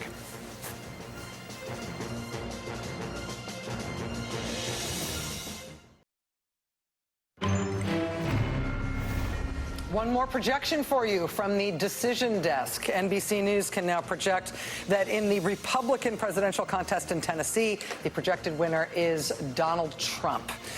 Waiting on lots of results from lots of states where we've had poll closings, but no projections yet. Looking ahead, one of the poll closings we're anticipating the top of this hour is Minnesota, which is hosting an open primary, meaning that Nikki Haley has to look forward to the prospect of not only Republicans, but potentially independents and Democrats crossing over and being able to vote for her in the Republican primary there. Standing by for us in Minnesota is Jesse Kirsch, who's in Minneapolis. Jesse, what have you been seeing? Yes, Rachel, we've got two different precincts here at this location. This is a church in Minneapolis. You can see one precinct over there. That's Precinct 9. This is Precinct 8. And we're going to take you outside because we want to talk about some of the politics of what's been unfolding here in Minnesota. But we have to do that outside of this building. Officials here tell us, by the way, between the two precincts, we're approaching around 600 voters here. And we've got just under 40 minutes till the polls close here. Something that's at stake here and somewhat unpredictable is uncommitted. That's something we were watching in Michigan, and we're watching it again here in Minnesota. People making a protest vote, voting uncommitted in the Democratic primary to voice displeasure with President Biden and his stance on Gaza. We've spoken with multiple voters from multiple demographics today about this, and we've heard a range of opinions. One woman telling us she voted uncommitted, and if she wasn't doing that, she may not have shown up to vote today. Another woman saying she voted uncommitted and wanted to do that now to voice displeasure without hurting the president's chances up against Republicans. And then a third voter, a man who told me he voted for President Biden, he considered voting uncommitted, but he was concerned about how that would potentially impact the president's chances and momentum heading into the fall. So numerous voters talking about that, and we're going to be catching up with some of the organizers of an effort around that here later tonight. And one of those organizers telling me that through phone, email, text messages, and in-person outreach, they are estimating that hundreds of thousands of people here in the state of Minnesota may have been contacted leading up to tonight around those uncommitted efforts. And Jesse, in terms of what you're seeing, obviously we've got Republican and Democratic contests in Minnesota, and I think that the Democrats feel very confident about what's going to happen for them in the general election in a state like Minnesota. But how does that affect the Republican primary tonight? Nikki Haley does have to look forward to the prospect of not just Republicans, but potentially independents and Democrats crossing over and voting for her in what would be an open primary in Minnesota there tonight. Donald Trump showing his standard level of strength, though, in polls and prospects that we've seen heading into tonight. Yeah, so we spoke with a gentleman earlier who said he voted for Nikki Haley, saw her as the lesser of problematic options, the lesser of evils, if you will. That was his perspective on why he voted for her. And he said he couldn't even tell you anything specific about her policy positions. He just knew that he wasn't going to vote for other people who were on the ballot. So that's the perspective of at least one person we spoke with here. And I've spoken by phone with someone from the state Republican Party here, and he thinks in the fall he could see this being a competitive state for former President Donald Trump up against the incumbent President Joe Biden, and he believes that both at the federal and the state level, the actions of Democrats could give some momentum to former President Trump at the ballot box. Rachel.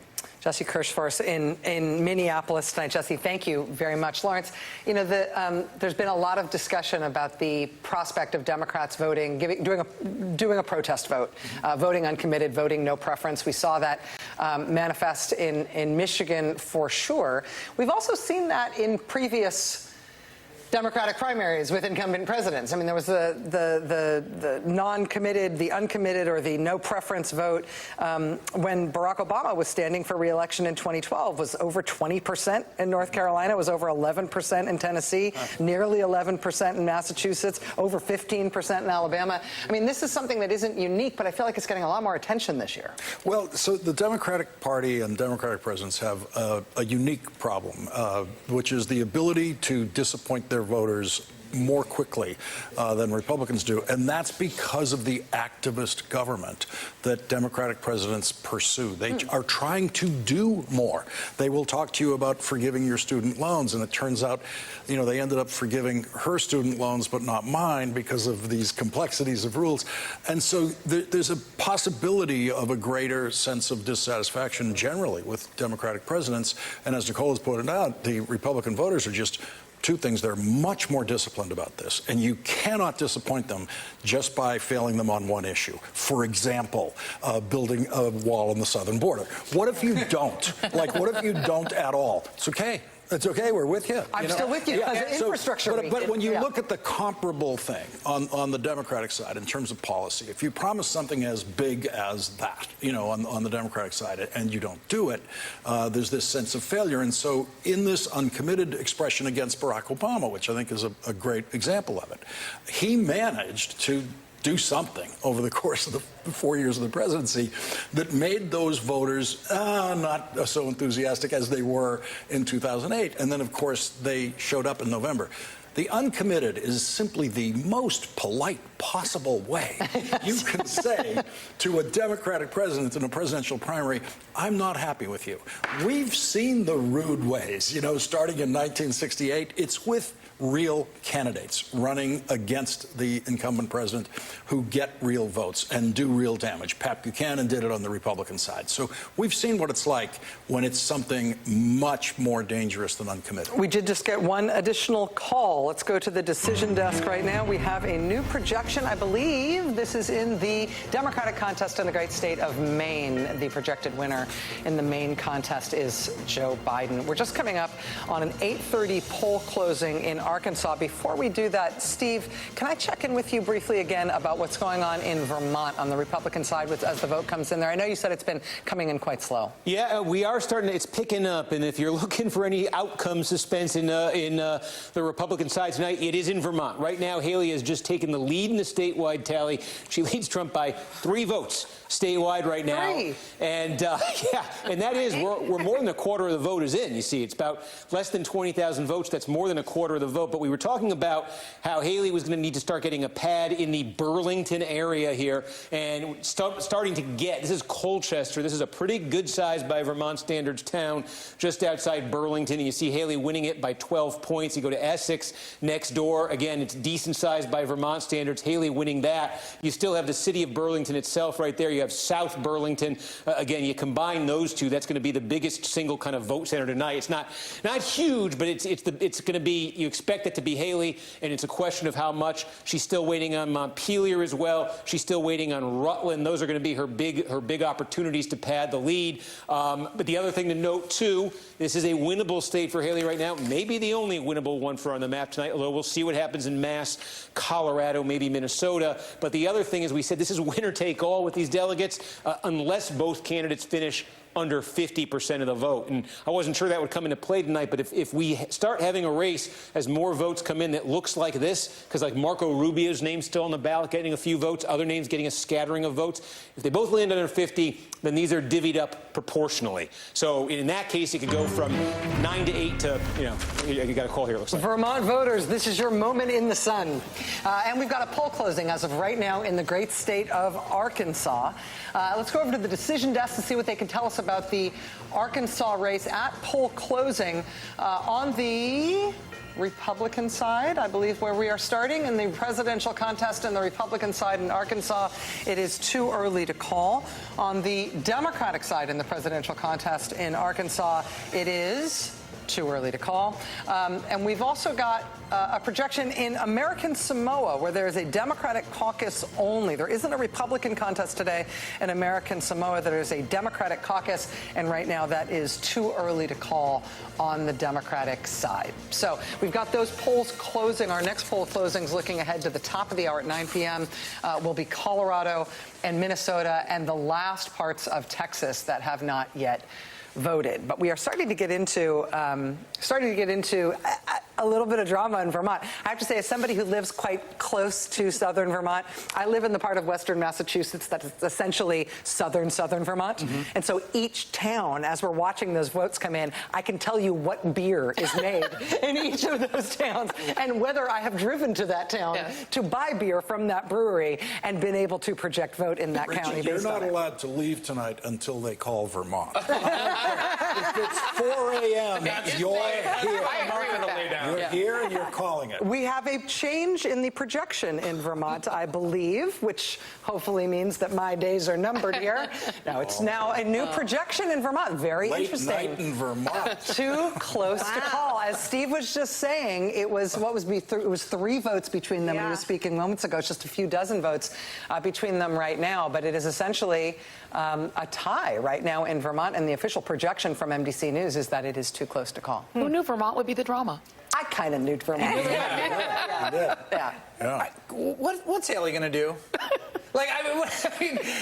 Same thing she's been doing. Why stop? Yeah, I guess that's right. I mean, I guess if the money keeps rolling in, right? If you can still continue to fundraise. It doesn't cost her anything to keep campaigning. She doesn't have another job. Nope. It's true. I mean, the point of I guess if you win a state, I guess I'm just sort of like running the math on the outcome here. Well, what are the reasons to run for president? People run for president to win the presidency. Yeah. People run for other reasons too, right? I don't think that any of the third-party candidates, for example, that we have ever thought they were actually going to become president, except perhaps for Ross Perot and Teddy Roosevelt. But I mean, we're never going to. You can't necessarily get into the mind here, but we can see the effect of her candidacy. You know what? Which is keeping keeping trusted Republican voices about Donald Trump in the mix while Donald Trump runs for the presidency. I always think about this moment in the Dick Cheney biography, where it describes his first big job in government, which is chief of staff in the White House. Very, very young, Gerald Ford.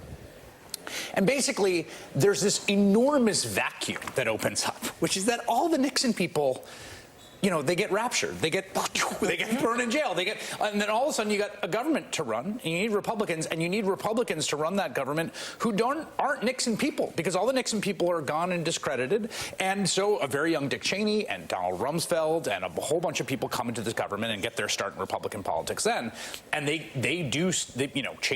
have very powerful jobs above what they would normally have because of that, and I do wonder, there's always some possibility of the rapture with Donald Trump of the thing just imploding. It never does happen. There's expectations for it happening, but there is some universe you can conjure. It's not that difficult to conjure, in which, say, a second defeat this time around really does purge it from the party in some way, or there is some power vacuum that then the people standing around, it's like, well, Nikki Haley's standing around. Yes. Right? Because I'm the one who got the most votes next to him. I'm the familiar face. I raised all of my name recognition and my profile and my donor list and all this stuff. And if the rapture happens, I'm there. And I have to say, if you take Nikki Haley at her word and you listen to her about why she's staying in the race, the cost of her staying in the race is negative. The media is asking her all the time, why don't you get out? People are asking her all the time, why don't you get out? when you're going to get out. Why should she get out? Yeah. What is the cost to her of staying in unless she's trying to elect Donald Trump, which she is not trying to do? Yeah. She may be hurting the prospects of. Right now, wonder. she's not. Right. Well, Right I would say two things that make it interesting for her to stay in longer.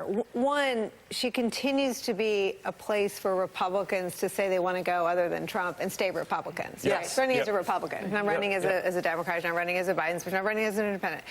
But two, because Trump believes in nothing and no one except winning, the longer she stays around, he may try to do a deal. All right, get out and you can be my number two. I mean, it does become more interesting to have her in longer. Yeah, and none of that is, and nothing gets harder from her from here on out, except getting asked this question more often. Chris, I'm going back to you because you have Democratic House Leader Hakeem Jeffries to bring into the conversation. Joining us now is House Democratic Leader Congressman Hakeem Jeffries of New York. Congressman, how are you doing tonight? Good evening. Great to be with you. What are you looking for on a night like this, or do you not even have the TV on except for when you're coming to the camera to check in with us? Well, certainly it's interesting to see that Donald Trump continues to march toward the Republican nomination. He is a clear and present danger to our democracy, to our way of life, to everyday Americans. And I think on a night like this, the stakes continue to be crystallized, that this is going to be a matchup in all likelihood between the former president and President Joe Biden. And I think that's a matchup, once it's completely crystallized, the American people will understand that we can either move the country forward under the leadership of Joe Biden or risk turning back the clock under Donald Trump in a very dangerous way. There was some reporting in the past week when Mitch McConnell announced that he'll be retiring as the Republican leader in the Senate, that he had told some people that it was the worst Congress he'd ever served in, which is saying something. Man's been in Congress a long time.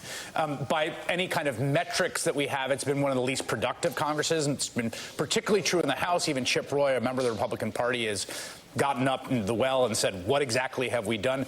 Do you think the historically unproductive nature of this Congress has any political effect outside of what it does to governing? Do voters know about it, care about it? Can you see it being part of this campaign as it was in 1948 for Harry Truman? Yeah, I do think it'll be an important part of this campaign because you can establish a clear contrast. You have a do-nothing Republican Congress that has delivered no meaningful progress for the American people. Instead, it's been chaos and dysfunction and extremism. And that compares to the track record of accomplishment under the leadership of President Biden, a historic Congress in the previous 2 years prior to this Congress starting, where we got things done like clean water in every community, bringing domestic manufacturing jobs back home to the United States of America, lowering the high cost of life-saving prescription drugs, including taking the price of insulin to $35 a month for millions of Americans. It's an extraordinary track record of accomplishment.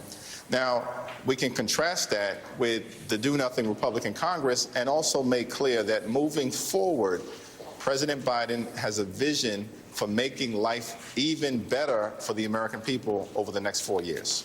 I want to ask you a question about your home state of New York and the congressional maps and delegation there.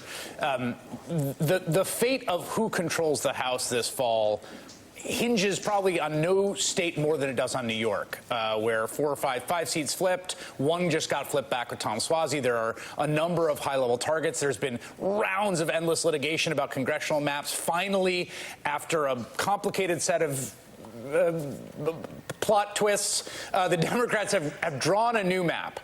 Critics of it say it is that basically they flinched, that it's nowhere near as aggressive as it should be, and that it risks essentially preserving a Republican majority. And I'm curious, as a New York Democrat, to get your response to that critique. Well, I strongly disagree. I think the New York State legislature did a good job in drawing the fairest possible map that is a meaningful improvement on the map that had previously been drawn by an unelected, out-of-town special master that broke up communities of interest and seemed to have been done in a way that provided a partisan political advantage to Republicans. Now, that said, it was under the current map, not the new map that we will be running under in November, that Tom Suozzi decisively defeated a Republican and basically swung the district by 15 points from the congressional election in 2022. And of the 5 competitive districts that we have in New York, the Swazi district was the toughest. And so I think we've got a lot of room moving forward. They'll all be close races, but in the 4 other super competitive races that we have, we've got a lot of room to get the job done. Final question for you on primary challenges. It has been your position, as I understand it, as the leader of the Democrats, that you defend incumbents across the ideological spectrum and across the coalition. There's been reporting that about $100 million has been raised by several pro-Israel groups, often from large checks from Trump donors, Republican and conservative donors, to basically take out and challenge a number of your members who they view as insufficiently pro-Israel. What is your position on what's going to be a huge amount of money spent trying to take out some of your members? Well, I'm going to continue to stand behind members of the House Democratic Caucus. We're a diverse family. We're an enthusiastic family, but at the end of the day, we're a family. We're progressives, we're do Dems, and we're blue dogs. And so I believe that the value of House Democrats range from the entire spectrum, from Representative Ocasio-Cortez to Representative Josh Gottheimer, and all points in between. And as has been the case under the leadership of Speaker Pelosi and other Democratic leaders, I'm going to continue to stand behind our members. All right, House Democratic Leader Hakeem Jeffries, thank you for your time tonight. Rachel. While you were speaking with Hakeem Jeffries, I do believe we got another call, so let's hop over to the decision desk where NBC News can project some winners in the great state of Arkansas. Starting on the Republican side, the Republican presidential contest, the projected winner is this guy, Donald Trump. On the Democratic side in Arkansas, the projected winner is this guy, Joe Biden. We're going to take a quick break. We've still apparently got this nail biter in Vermont, where it is too close to call between Nikki Haley and Donald Trump. We'll be checking in with Steve about that, plus much more to come. Plus, we've got a whole bunch of exciting 9 o'clock poll closings coming up. There's so much to get to. We'll be right back.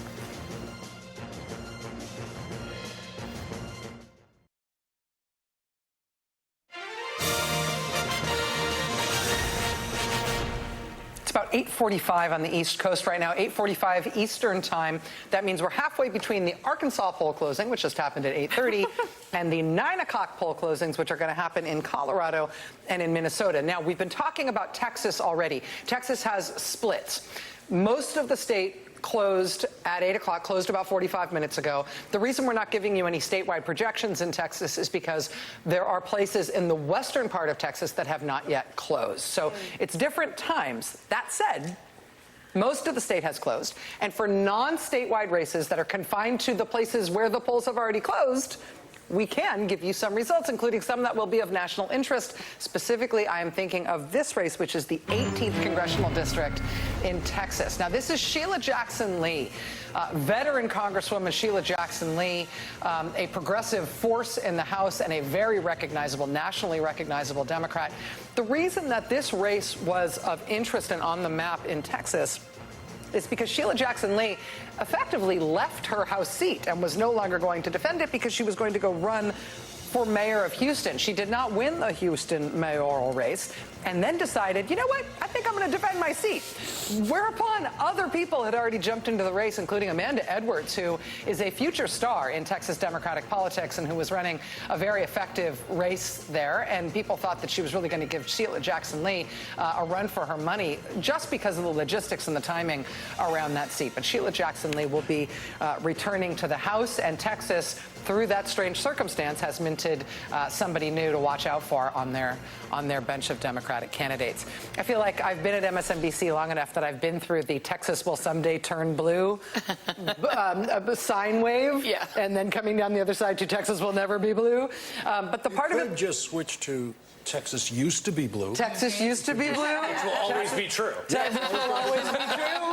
Texas could be blue again. I think the Republicans I think it could take a minute, but the Republicans there hate each other so much that it usually isn't the rise of another party. It's the weakening of the dominant party. And I think nothing weakens a party like a civil war. Yeah. Can you talk, Chris, a little bit about what's going on right now with the Texas down-ballot stuff? Yeah, I mean, the Texas State House basically is a three-party operation. It's the Democratic Party and then the Republican parties in two factions, which is basically the good old boys and the crazies. and basically the way the state works They're is both that a little crazy. Yeah, I mean, look, the good old boys are hardcore right-wing, like ideologically, right? But there's a sort of this kind of MAGA contingent that was even there before MAGA became MAGA, and has always been this sort of process where they have supermajorities, but basically these contingents. And right now, those two factions are in the most open war with each other they've ever been for a bunch of reasons, but largely because the Attorney General, Ken Paxton, was impeached by the Texas House and then acquitted by the Texas Senate.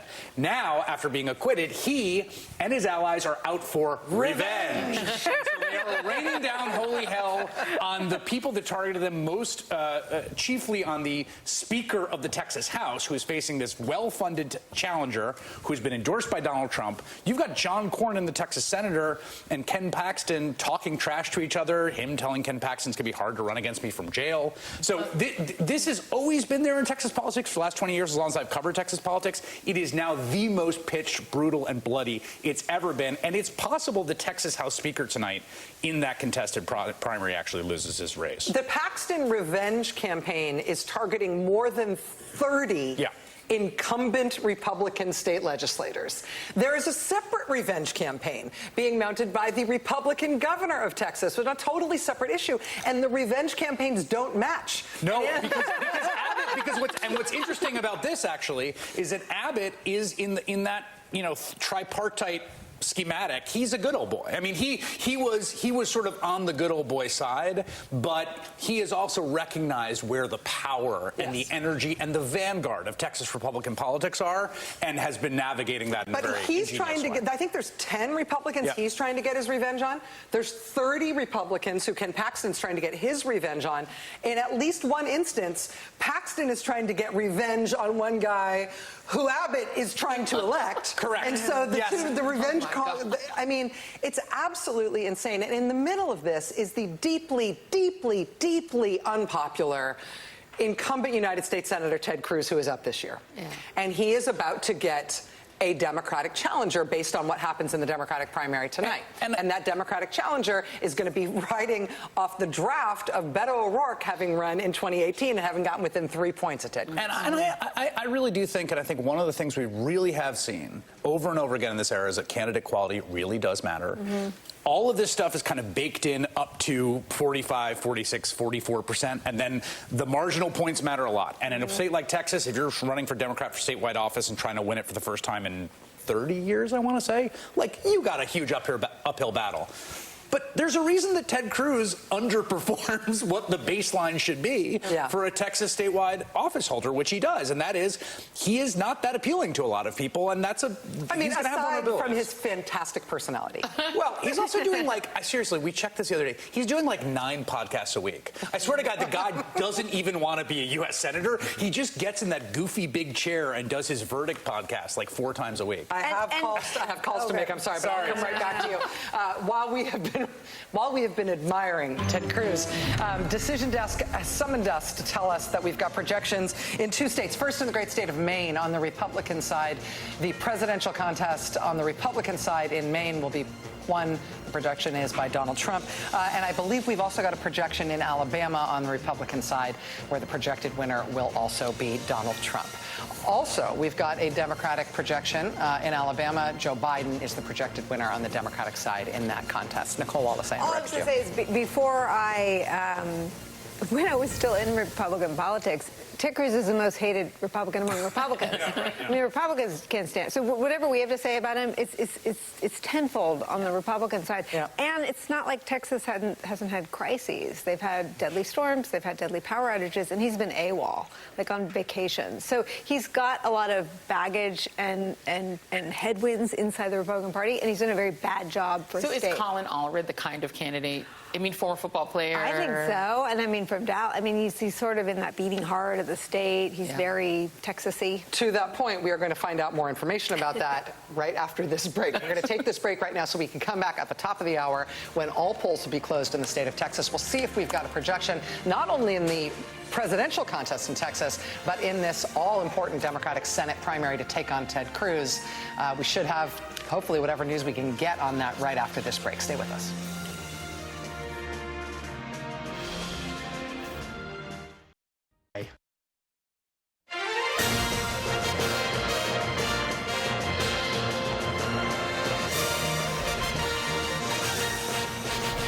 This is getting to be the exciting part. We have had polls close already in Vermont and Virginia, North Carolina, Alabama, Maine, Massachusetts, Oklahoma, Tennessee, Arkansas. We are about to have polls close in Colorado and in Minnesota and in the overall state of Texas as we're heading toward those poll closings at the top of the hour. Steve, let me check in with you as you've been watching vote come in terms of what you're seeing. Yeah, I mean, look, you could see here the delegate totals keep adding up for Trump as you call these states. The closest one we've been talking about is Vermont here, and you can see Trump now with about a 2.5-point advantage over Haley. We talked about the Burlington area being so important to her chances. It's too close to call, and it looks like it may be a long night in Vermont. And, look, I love a close election as much as anybody. I want to watch town by town as it comes in Vermont. But I think one thing we got to keep in mind here is we're talking about a very small number of votes in a state that is demographically a massive outlier in the Republican primary. And I think the big picture story that's coming into focus with these results tonight is, Nikki Haley has been campaigning the last few weeks in this idea of what she calls the 40%, the roughly 40% of Republican primary voters who didn't vote for Trump in New Hampshire and in South Carolina. The idea that this was a steady number she was going to be representing in state after state, part of the justification for her candidacy. And I think we have to say tonight she's falling far, far short in the big states voting tonight of that number. You take a look here in Virginia with 60% of the vote in. She's running at 33% right now. Demographically, if she was getting the kind of support she was getting in these areas here that fit right in her wheelhouse from what we saw in New Hampshire and South Carolina, and if she was performing at those levels, this state would be a nail biter right now. Instead, she's getting beat 2-1. You go down to North Carolina. I mean, look at this. She's running 50 points behind Donald Trump with more than half the vote in now statewide in North Carolina. You take a look at Tennessee. Tennessee has, it's early here, but about a fifth of the vote is in. She's running 50 points behind. There's a 67% threshold in Tennessee to get all the delegates. We didn't think Trump was going to clear that tonight. Right now, he's north of that number. So we're seeing numbers like this in state after state. Most dramatically, the state where the polls are about to close. We've got more than 40% of the vote in Texas. And look at this. She's not even cracking 20%. And this is with some major suburban population centers reporting their votes. Just look around the Metroplex here where Dallas is and look at, I mean, these are supposed to be Haley's best counties. This is the kind of county demographically she was doing quite well in when you looked at the earlier states. But look at the numbers you're getting in and around the Dallas area here tonight. Look down in Austin. Look at Travis County here. Almost half the vote is in. This is supposed to be one of her worst counties in the state. And then even look in the border counties where Trump has moved voters in the general election, and you're seeing Trump get up. Look at this, over 90%. I know it's not many votes, but near 90% here. So it adds up to that massive lead for Trump statewide in Texas. It adds up to this massive delegate advantage, and we're going to follow Vermont all the way to the end tonight. Hope it's a very close and suspenseful election, because we love close and suspenseful elections. But the big picture here is, if you add up all the votes that have come in tonight across all these states, she's nowhere near the 40% she was getting in South Carolina and New Hampshire. All right, Steve, we'll keep watching that as more data comes in. We're about 10 seconds away from poll closings in multiple states at 9 o'clock. We'll see if we've got projections from the decision desk as those polls do close. Again, what we're looking at here is Colorado and Minnesota and Texas. Go to the decision desk now. NBC News can project at poll closing. On the Republican side, in the Texas presidential contest, Donald Trump is the projected winner in the Texas Republican presidential primary. Sticking on the Republican side, in Minnesota, in the Republican presidential primary in Minnesota, it is too early to call. Minnesota, too early to call. Again, staying on the Republican side in Colorado, Republican side, it is too early to call, Colorado.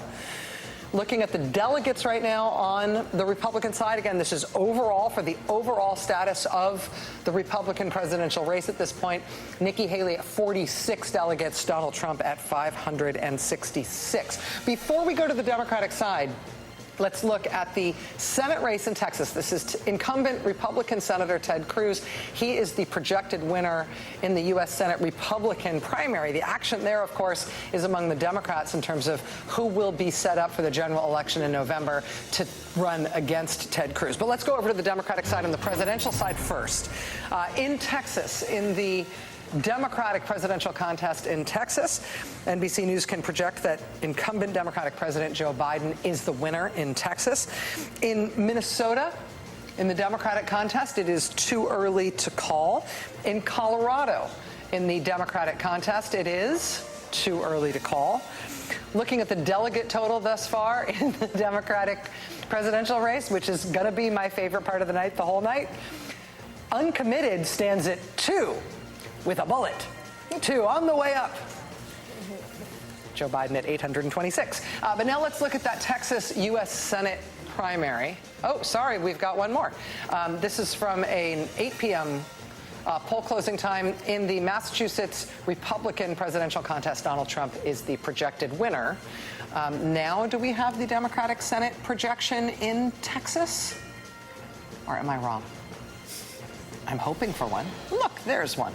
Too early to call. Okay, so this is in Texas. This is the Democratic primary to see who will be able to take on incumbent Republican Senator Ted Cruz, which we've been talking about a lot this evening. Colin Allred with a commanding lead there in the very early returns with about just under a third of the results in. But with only a third of the results in, this is too early to call, and there's no other characterization of this race from the decision desk at this point. I should tell you that aside from Steve Kornacki, all the men have left.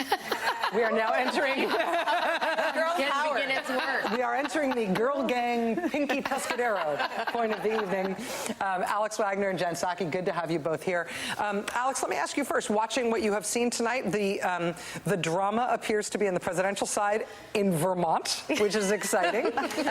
Wait for it, in Vermont. In Vermont. There is a bunch of down-ballot excitement, a lot of which is not yet resolved. What have you been watching for tonight? Well, listen, I think it's the frog boiling slowly in a pot of water situation here. Let's not lose sight of the fact that Donald Trump's stranglehold on the Republican Party seems to be near complete. The capitulation is just astounding when you look at how Nikki Haley is not, as Steve points out, passing 20% in some of these races, like in Texas, where she very well could, given the dense, kind of educated urban areas that are voting tonight. And I don't think we should lose sight of that. But I'm very interested in North Carolina. I'm interested in what's happening in these swing states that are going to be critical to the general election. North Carolina is very important. Probably slightly more important to Republicans than Democrats because they got more paths, but nonetheless, it's sort of the Texas of the year 2024. It's like, when is North Carolina going to fully realize its blue potential? Well, as long as they keep nominating people like Mark Robinson, maybe sooner rather than later, right? Yeah. Just what he has said has been astounding, and that is that correlates directly to Donald Trump's stranglehold on the Republican Party, right? That an individual like that, who is so flawed, so bigoted, so controversial, is their best hope to run a state that has elected a Democrat two cycles in a row now. I feel like Kari Lake has been the poster child for Trump-endorsed candidate, taking and losing an otherwise winnable seat. Yes. Right? She's the poster child for the Republicans having made that mistake in the past. They are going to make that same mistake with Kari Lake again in Arizona. Again, this is a lesson that they are not learning, and we see that with new candidates like with Mark Robinson, but with people who they keep trying again with. It's also building this huge bench for the Democratic Party, because when you look at these states that Joe Biden needs to win and Democrats need to win, the governors and how they're doing in Pennsylvania, in Michigan, is a tell that the Democratic Party is actually strong there, even if Joe Biden needs to make up ground. That's a way better place to be. And if you look back at say, 2020, the Republican Party was becoming unpopular, right? And that was a problem for Trump. So that's a good place for them to build on. And if they keep nominating these wackadoo right-wing candidates, that's going to keep happening. So, you know, that's the one thing. I will say the other things I'm watching, down-ticket races, I think, are the most interesting. There's not a lot of drama, I would say. There is some drama about who's going to get delegates tonight, Biden and Trump. But the down-ticket races are really interesting. I think, obviously, Texas has a bunch that are interesting. Texas 23 is a race where the Republican current member of Congress voted for Trump's impeachment, did the right thing, I'll say, on guns, supports gay marriage, and he was censured in Texas, right? And the person running against him led the censure. So let's see what happens there. If somebody from the right wins, that's maybe a pickup opportunity for Democrats. That's a good opportunity. California 22 is a very interesting one because only 2 people, because of how the jungle primary you've all been talking about this evening. It could be a Democrat and a Republican. It could be 2 Republicans. The Democrats have they picked a Democrat. They've spent a lot of money there. If they don't get a Democrat on the ballot there, that's going to be a disappointment. But that's another pickup there, potential for them. So I'll be watching those as well. I mean, we should not lose sight of the fact that in California, where polls won't close until 11 o'clock Eastern, there is some chance, a not impossible chance, that in a U.S. Senate race, you may end up with a Democrat running against a Democrat. Yes. You may end up with a Democrat versus a Republican. But because of that new primary process, the contest to replace Dianne Feinstein in November may be 2 Democrats who are running against each other. And 2 Democrats who are already angry at each other. I mean, Katie Porter and Adam Schiff have different points of view, I think it's fair to say. Katie Porter has been very critical of Adam Schiff supporting the Republican in the race by spending a lot of money on ads. It could be a vicious race. You look at Barbara Lee, Katie Porter, and Adam Schiff, and they are like 3 titans of the Democratic caucus in the House, and all 3 of them cannot be the next United States Senator. To see a contest between them is almost a shame, right? What a waste. Because they are all incredible talent. And LaFonza Butler, she's great too. Yes, who's leaving the seat, who held it temporarily. While we have been talking, we have another call. The decision desk summons us to the great state of Colorado. We're on the Democratic side in the presidential contest in Colorado. Look, you guys, the winner, projected winner, is Democratic President Joe Biden. Steve, on Colorado, do you have things that you want to tell us? We actually, now remember, Colorado is almost entirely a mail-in vote state. So they've been counting a lot of this vote and are just releasing it in gigantic batches. We've got 1/5 of the vote in Colorado on the Republican side already. It's coming from 2 places here. Is Denver itself. Call up on the screen. We got all of Denver in. This is going to be about 5% of the vote on the Republican side, and you see Nikki Haley winning it by about 11 points over Donald Trump. And then you go next door to Jefferson County. This is one of the biggest counties in the state in terms of vote production. It's about 10% of all the vote that's going to be coming in tonight, maybe even a little bit more. This is, I think, a higher turnout. In fact, this is basically all the vote in Jefferson, and this, I think, is a higher turnout than we were expecting, though you see Trump leading here. The significance of Colorado, and especially this area right around, in and around Denver. Oh, we also just got, this is in the western part of the state where Grand Junction is, Mesa County. We expected this to be Trump-friendly. It's very Trump-friendly. Colorado's coming in very, very fast right here. So this picture may come into focus awfully quickly. So before it does come into focus, I'll tell you the significance of Colorado is this. We've talked so much about the education divide within the Republican Party that's been rearing its head in primary after primary. Nikki Haley's been doing so well compared to Trump when it comes to white voters with college degrees. Trump has been absolutely cleaning up when it comes to white voters without college degrees. Well, there's no state in the country where the share of white voters with a college degree is higher than in Colorado. Exactly half of the white adult population in Colorado has a college degree. And this is a primary that allows, it's not a fully open primary, but independents can participate. And so I think Colorado coming into tonight loomed as, if you ask me what the single biggest test was, if Haley still had that, there was a bit of a wind in her sails in New Hampshire and South Carolina that allowed her to get over 40% and keep going. Colorado, I think, looms as the biggest individual test of whether some of the wind wind has come out of those sails because this is a state on paper that she should be winning. The ingredients are here. Big suburban areas, high concentrations of college degrees, affluent suburbs as well. And like I said, independents, who are 44% of the electorate in Colorado, can vote in this primary. Now, here we go. We just got some Arapaho. Sorry, let's undo that because this is a big one, too. Arapaho, we just got all the vote. These are counties that Jefferson, Arapaho, Adams County, she should be winning if she's going to have a chance statewide. We got all the vote we think in Arapaho County, Trump winning by 20. We think we have all the vote in Jefferson County, Trump taking that by about 20 points. The biggest individual county in Colorado, by the way, in terms of vote producing, is El Paso County. This is where Colorado Springs is. More than 15% of the vote is going to come out of here. Demographically, it's more favorable to Trump than the immediate Denver metro area. There's a large evangelical population in and around the Colorado Springs area, and there's more of a working class white population here than you're going to find in the Denver metro area. So these numbers early, again, if Haley was running sort of consistent to what we had seen in New Hampshire and South Carolina, she would be able to parlay that into an outright victory in Colorado, and an outright victory for Haley in Colorado would probably mean carrying these. She's carrying Denver, but you see right outside of it, Jefferson's a biggie, Arapaho's a biggie. She's not carrying those. Let's see what happens. Adams County, when that comes in, we've got a couple others, Douglas County here, and they're coming in. As you can see, we're basically getting all the vote one by one in these counties. But I think this is a real test here of whether, post South Carolina, as this goes to multi-state contests where you don't have a lot of time to campaign individually, spend money, all those sorts of things. Is that energy that was powering Haley to those showings earlier? Is it lessened? And if this is what you're looking at in Colorado, that'd be pretty powerful evidence that it is. Can I also just say, as a technical matter, for everybody wondering about whether or not mail-in voting is a good idea, within 8 minutes of the polls closing in Colorado, we have 95% of the vote counted in Denver. Within 10 minutes of the polls closing in Colorado, we've got 95% of Arapaho County, 95% of Jefferson County.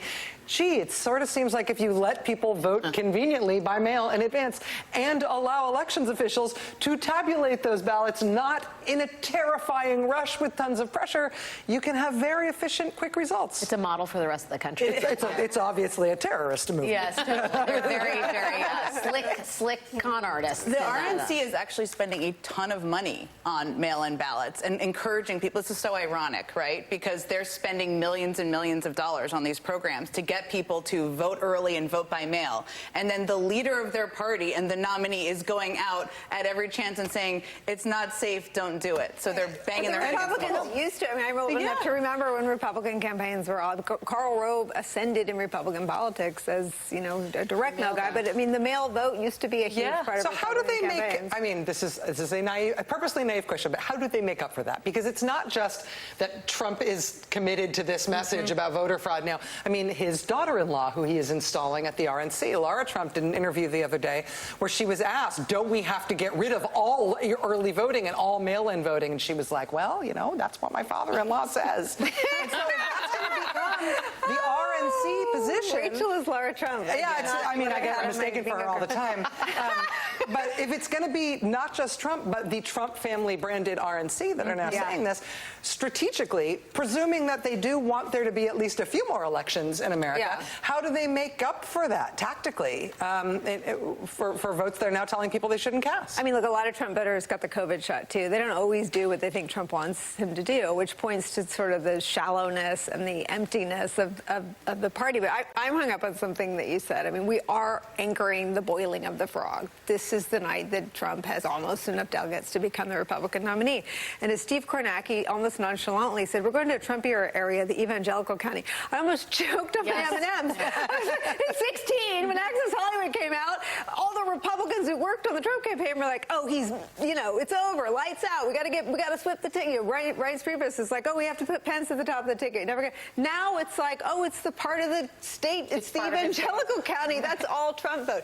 It's wacky how completely saturated the Republican Party is with Trump, and Trump is with the Republican Party. It's over. It's Carrie Bradshaw. It's so over. We need a new word for over. Well, I mean, and I cannot get over the fact that this is the state that produced the kind of Republicans who would file a lawsuit to keep him off the ballot. That's Colorado. That produced the kind of Republicans. And we had one of them on my show last week, and she was so refreshingly normal.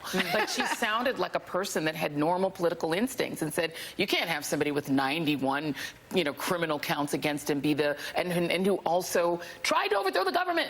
And, Colorado is the state that now is famous in the Supreme Court's, analogs forever as the state that did try to enforce Section 3 of the 14th Amendment, which has now been rendered inoperable by the Supreme Court just for him. And the 5 conservative men all decided that they went further than saying that they didn't want Colorado to make that choice to keep him off the ballot, but also they sort of inoculated him and every other insurrectionist that was with him in Congress and said, we're going to go further than say that Colorado has to keep him on the ballot, which obviously he is, and he'll probably win or whatever.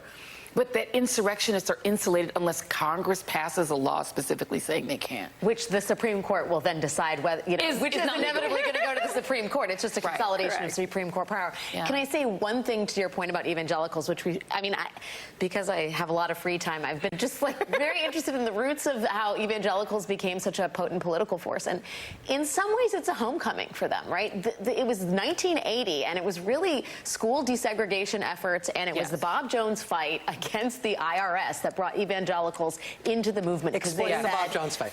Bob Jones Christian University, and they basically outlawed interracial dating on the campus of Bob Jones University. There was another school involved in the suit that didn't allow black people in the school at all. That was the thing, not abortion, not busing, but really desegregation was the thing that brought evangelicals into the movement, into the political movement of the right wing, under the auspices of, free religion and free speech and what Christian, institutions should be allowed to do. But really, at its core, it was race. And in some ways, we think about evangelicals and Trump as being so different, right? These godly, faithful people and this unfaithful person who's been found guilty in civil trial of sexual assault. The issue of race animates Donald Trump. The issue of race has long animated the evangelical movement. And in some ways, it makes perfect sense that you're seeing the unity that you are today. And I'm so glad you said that, because Chris Hayes, I think, made a really excellent point that you're seeing this sort of disconnect between a president that is a white working class guy himself and that keeps doing all of these things that disproportionately benefit white working class Americans in red states, and their reaction to him is they hate him more, like the more he does. And it is because the most economically vulnerable voters tend to be young voters who tend to be more voters of color. They're economically vulnerable, and they tend to hold the president to account if they can't afford their lives or can't pay their student loans. They vote that way. But Republican voters don't vote that way. They don't vote based on economics or based on the benefits they're getting economically from the president. They're increasingly, from the Tea Party on, they're voting on race. They're voting on this idea of an invasion of brown people over the border. The idea that they can't get whatever job they want, a black person got it, therefore drive all the blacks out of the colleges, get rid of DEI. That is what they're voting on. They're just voting specifically on racial animus. At this stage, it isn't about economics. No, which is why Trump killed the immigration bill. Correct. That's why. And because otherwise, he can't run against the other and brown people and people who don't look like him, like his supporters, his base of supporters, coming across the border and scaring people and killing people or whatever he's threatening out there. I mean, if you look at some of these exit polls, I live in Virginia. Immigration was the #1 issue. I mean, again, these could change in Virginia. Well, Virginia does have a border with West Virginia. Very, very contested area. Build the wall. Like, what? I mean, when I was in New Hampshire, people were talking about the northern border as a threat. Because Trump has indoctrinated people with this fear of people who do not look like them being a threat to them. But as in every election cycle, particularly when there's a Democratic incumbent, we get reminded about the borders. And the borders become a thing again, and then if there's a Republican in office, we don't think about them anymore. It's the deficit and the border. Like you make these things an issue, you make them into boogeymen, you make them into something that grabs you from under the bed at night as soon as you wake up. As long as there's a Democratic incumbent to blame on it, you make sure that nothing's ever done to fix either, and then you hope that people stop talking about them once you've got a Republican in office. It's just the same thing my entire adult life. But the only difference now is they dropped the every 4 years part, and now I mean all the programming about cities is the coded threat of crime and Well, meanwhile, on Earth One, the FBI reports that violent crime in America is at a 50-year low. And migrant crime is not a thing. And migrant crime is not a thing. And you live on Earth One. Yeah. But this is a very complicated concept, I know, because Fox News is right there. All right, I have to tell you one thing, and then we have to take a break. The thing I have to tell you is that we have a new projection from the decision desk. We are going to follow their lead to the great state of Colorado, which we have just been discussing.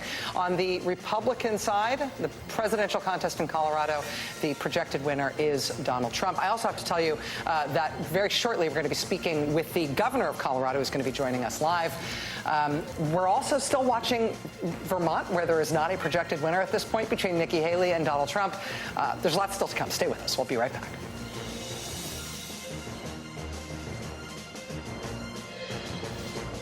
Sweatshirts, speaking with NBC News earlier today.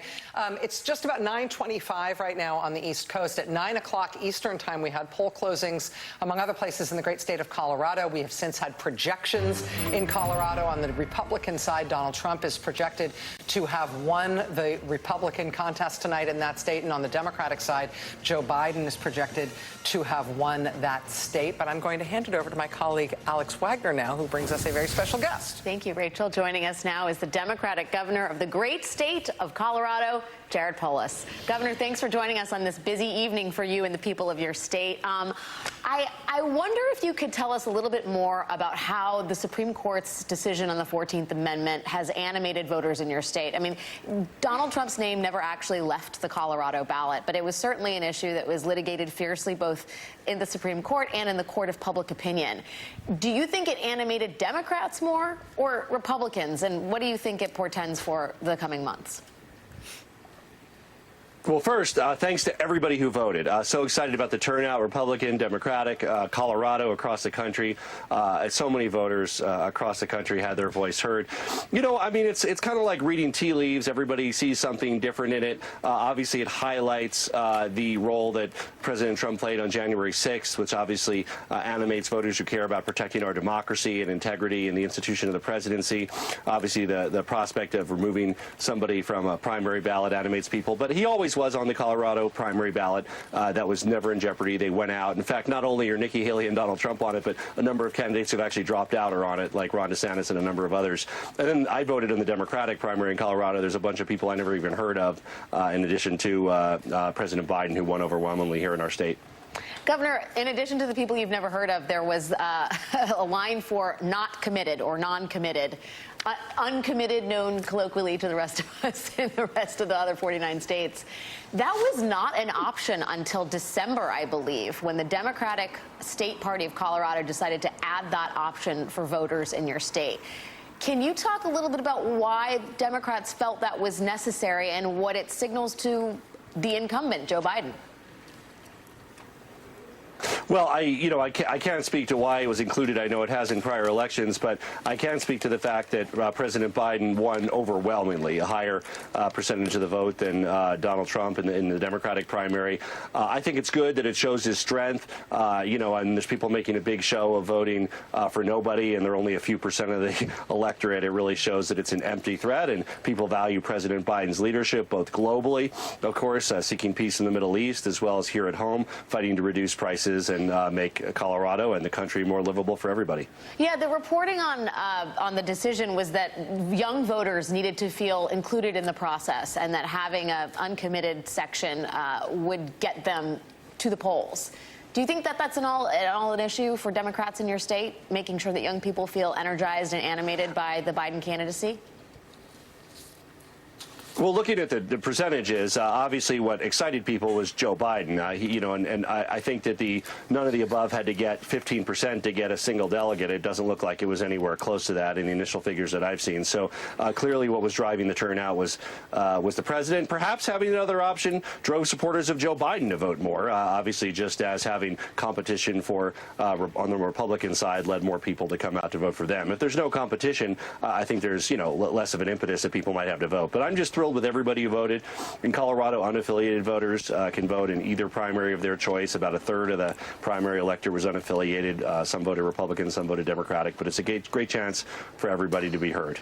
Are you surprised at how Nikki Haley is doing, given the sort of demographic realities in Colorado and how well she could have done? Well, you know, again, I mean, I know she might have campaigned here a bit. I haven't seen much advertising or promotion for either of the candidates, and obviously the former president has greater name recognition. So, you know, I'm not terribly surprised to see that. Of course, it still is a competitive race, and I think that there's a lot of Haley supporters that are also going to be open to supporting President Biden in the general election because of the integrity and character issues that are really an important part of who he is. Governor, we were talking about Colorado's best-in-class mail-in vote system, and I wonder what your words would be for the Laura Trumps of the world who think the Republican Party should get rid of mail-in voting entirely. Yeah, first of all, it's mail-in plus. I mean, that's the default. Most people vote that way, but if you really want to vote in person, we have voting stations, we have early voting, but the vast majority of people value the ability to simply vote at home. It's safe, it's secure, and really Republicans and Democrats in our state overwhelmingly support the ability to vote by mail, especially because in Colorado, in the general election, our ballots are somewhat lengthy. We have a lot of important issues for people to vote on, everything from taxes to choice to a number of other issues, and people really appreciate the chance to discuss it around the dinner table and send their ballot in knowing it'll be counted. Have your roast chicken and mark your ballot. Governor of Colorado, Jared Polis. I just made up the roast chicken part, Governor. Whatever you choose to have for dinner. Table. Thank you for your time. Whatever floats your boat. Whatever floats your boat. As they say, could just be a vegan meat. Thank you for your time tonight, sir. Rachel, over to you. He didn't know that he was joining us at Girl Gang o'clock. Somebody should have warned him. There might be chicken talk, Governor. Are you ready for that? It's going to come out of nowhere when you prepare yourself. It'll be hidden in a compliment about mail-in voting. I added a meat alternative for people who felt not included, an uncommitted vote, if you will, on the dinner table selection. That was a very MSNBC grace note at the end there. I tried. A little shout out to the plant protein. No disrespect. Yes, from the west of West here. Listen, we've got a number of poll closings still to come. All right, we've got California still to come, Utah still to come, Alaska still to come. California is going to be important, not only because we're going to find out what's going to happen with the Dianne Feinstein Senate race. And again, as we were talking about, Jen, as you mentioned earlier, there is this interesting jungle primary system in California now, which always feels like kind of the wrong thing to say. It feels like so kind of the jarring. It is what we call it. It is a jungle primary. Everybody runs in the same primary. Top two candidates advance to the general, no matter which party they are from. We could very well get a Republican candidate in California who has basically not campaigned. His name is Steve Garvey. He used to be a baseball player. Now he's like a hair model or something. I don't know. Like he doesn't have like a job now that pertains to the Senate race. And he's not really campaigning, but Adam Schiff has basically campaigned for Steve Garvey because he'd like his chances better running against a Republican in the general election statewide in California in November than he likes his chances running against another Democrat. But I will say the other thing that's going on in California, and we'll start to get this information at 11 o'clock tonight, but we won't really learn it until the next few days because California counts so slow. We may get a really important piece of information about who's going to control the United States House of Representatives. Because there are incumbents in California who are very well potentially going to lose their seats tonight. And there are incumbents who are leaving to run for other things, whose seats may be replaced by somebody from the other party. There's only a 2-seat margin for the Republicans right now in the House. And there's all these interesting seats up in California with all of these wild cards and this crazy primary system. I mean, what's going on in Washington right now may change tonight because of what's happening in California. Yeah. That's exactly right. And also, what's been so interesting to me is to watch the Republican Party and outside Republican Party groups try to finagle who's going to be in the Republican Party a year from now. Maybe this is a good sign. I don't know. I'm going to be an optimist for a moment. Where they're spending hundreds of thousands of dollars to try to knock out Trump Republicans from these primaries so that they can get more of a normie Republican to win. One, because it will help them in the swing districts, but also because they want more normie Republicans, all these outside groups, which has been fascinating to watch. But as you just said, I mean, this could determine tonight, in the next 24 hours, could have a huge impact on who is sworn in and could be getting the next president through Congress next January. I mean, that's what we're looking at over the next 24 hours. And that dynamic that you're talking about, Jen, in terms of, seeking, for lack of a better phrase, normie Republicans to run against what are considered to be potentially difficult contests against Democrats, it's very, very hard to do that through the process of voting in a Republican primary tonight in California because it's a closed primary. Yes. Right. Donald Trump's campaign came into California and said, I have very, very specific ideas about how you should be running the California Republican primary this year, which has a massive number of delegates, and I want it to be run in such a way that's going to maximize my ability to win all of the delegates without even trying and spending any money. And so it's a closed primary, it's winner take all, and a very small proportion of the California population is going to be able to vote in that primary. And the idea that you would use it to get some non-Trumpy candidates through, it's just not the reason, not the purpose for which that primary was built the way it's built. Right, or why people may turn out. I mean, it's a huge, challenging, multi-layered issue there for them. So the complexities of the Republican Party tonight, I think, are going to be on best display when we get to California. But as we're looking across the studio here at Steve Kornacki, we're all still wondering about what's going on in Vermont, where it does seem like there is a real race on between Nikki Haley and Donald Trump. I mean, this is the biggest piece of suspense right now on the Republican side. And you can see we've got almost 2/3 of the vote in right now in Vermont. Trump has regained the lead over Nikki Haley. It's about a 2-point margin for him. I think one of is looking at this, and again, a lot of these are very small towns, is Vermont. But in terms of where Haley is looking for votes tonight, one of the places was around Rutland. And actually here you can see it's Trump red in this area. This was, I'm trying to get inside there. You can't quite get it, but you do see the town of Rutland here. Haley wanted, I think, to be winning this and maybe getting a bit of a margin. But really what we're waiting on here, the biggest single thing we're waiting on, where this paper, I could zoom in probably. Okay, is the city of Burlington and then South Burlington combined a pretty good chunk of the vote here, probably the biggest single concentration of votes. You go just immediately south of it to Shelburne. These should be very Haley-friendly areas, and again, she could get, relatively speaking, a good chunk of the vote out here, potentially enough to vault her back ahead of Trump. And then she's just trying to, withstand. There are a lot of towns here, as we've said, small towns with very, working-class, rural, white populations, very friendly to Donald Trump. So she's trying to withstand that. Burlington, waiting on it. That could be key here.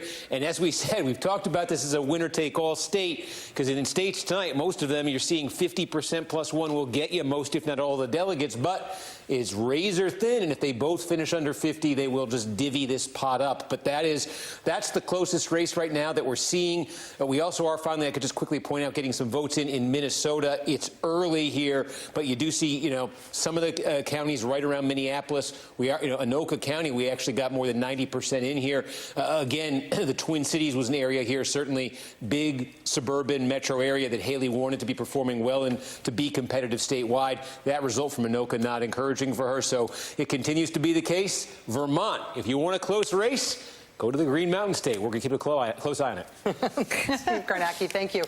Just ahead, we're going to take a closer look at one of the really big storylines of the night, which is the governor's race in North Carolina. We've got projected winners in both the Democratic and Republican primary there. The Republican candidate for governor in North Carolina is going to be a national story from now until November, and the North Carolina Democratic Party chair is going to join us live on that story right here next. You will not want to miss this. Stay with us.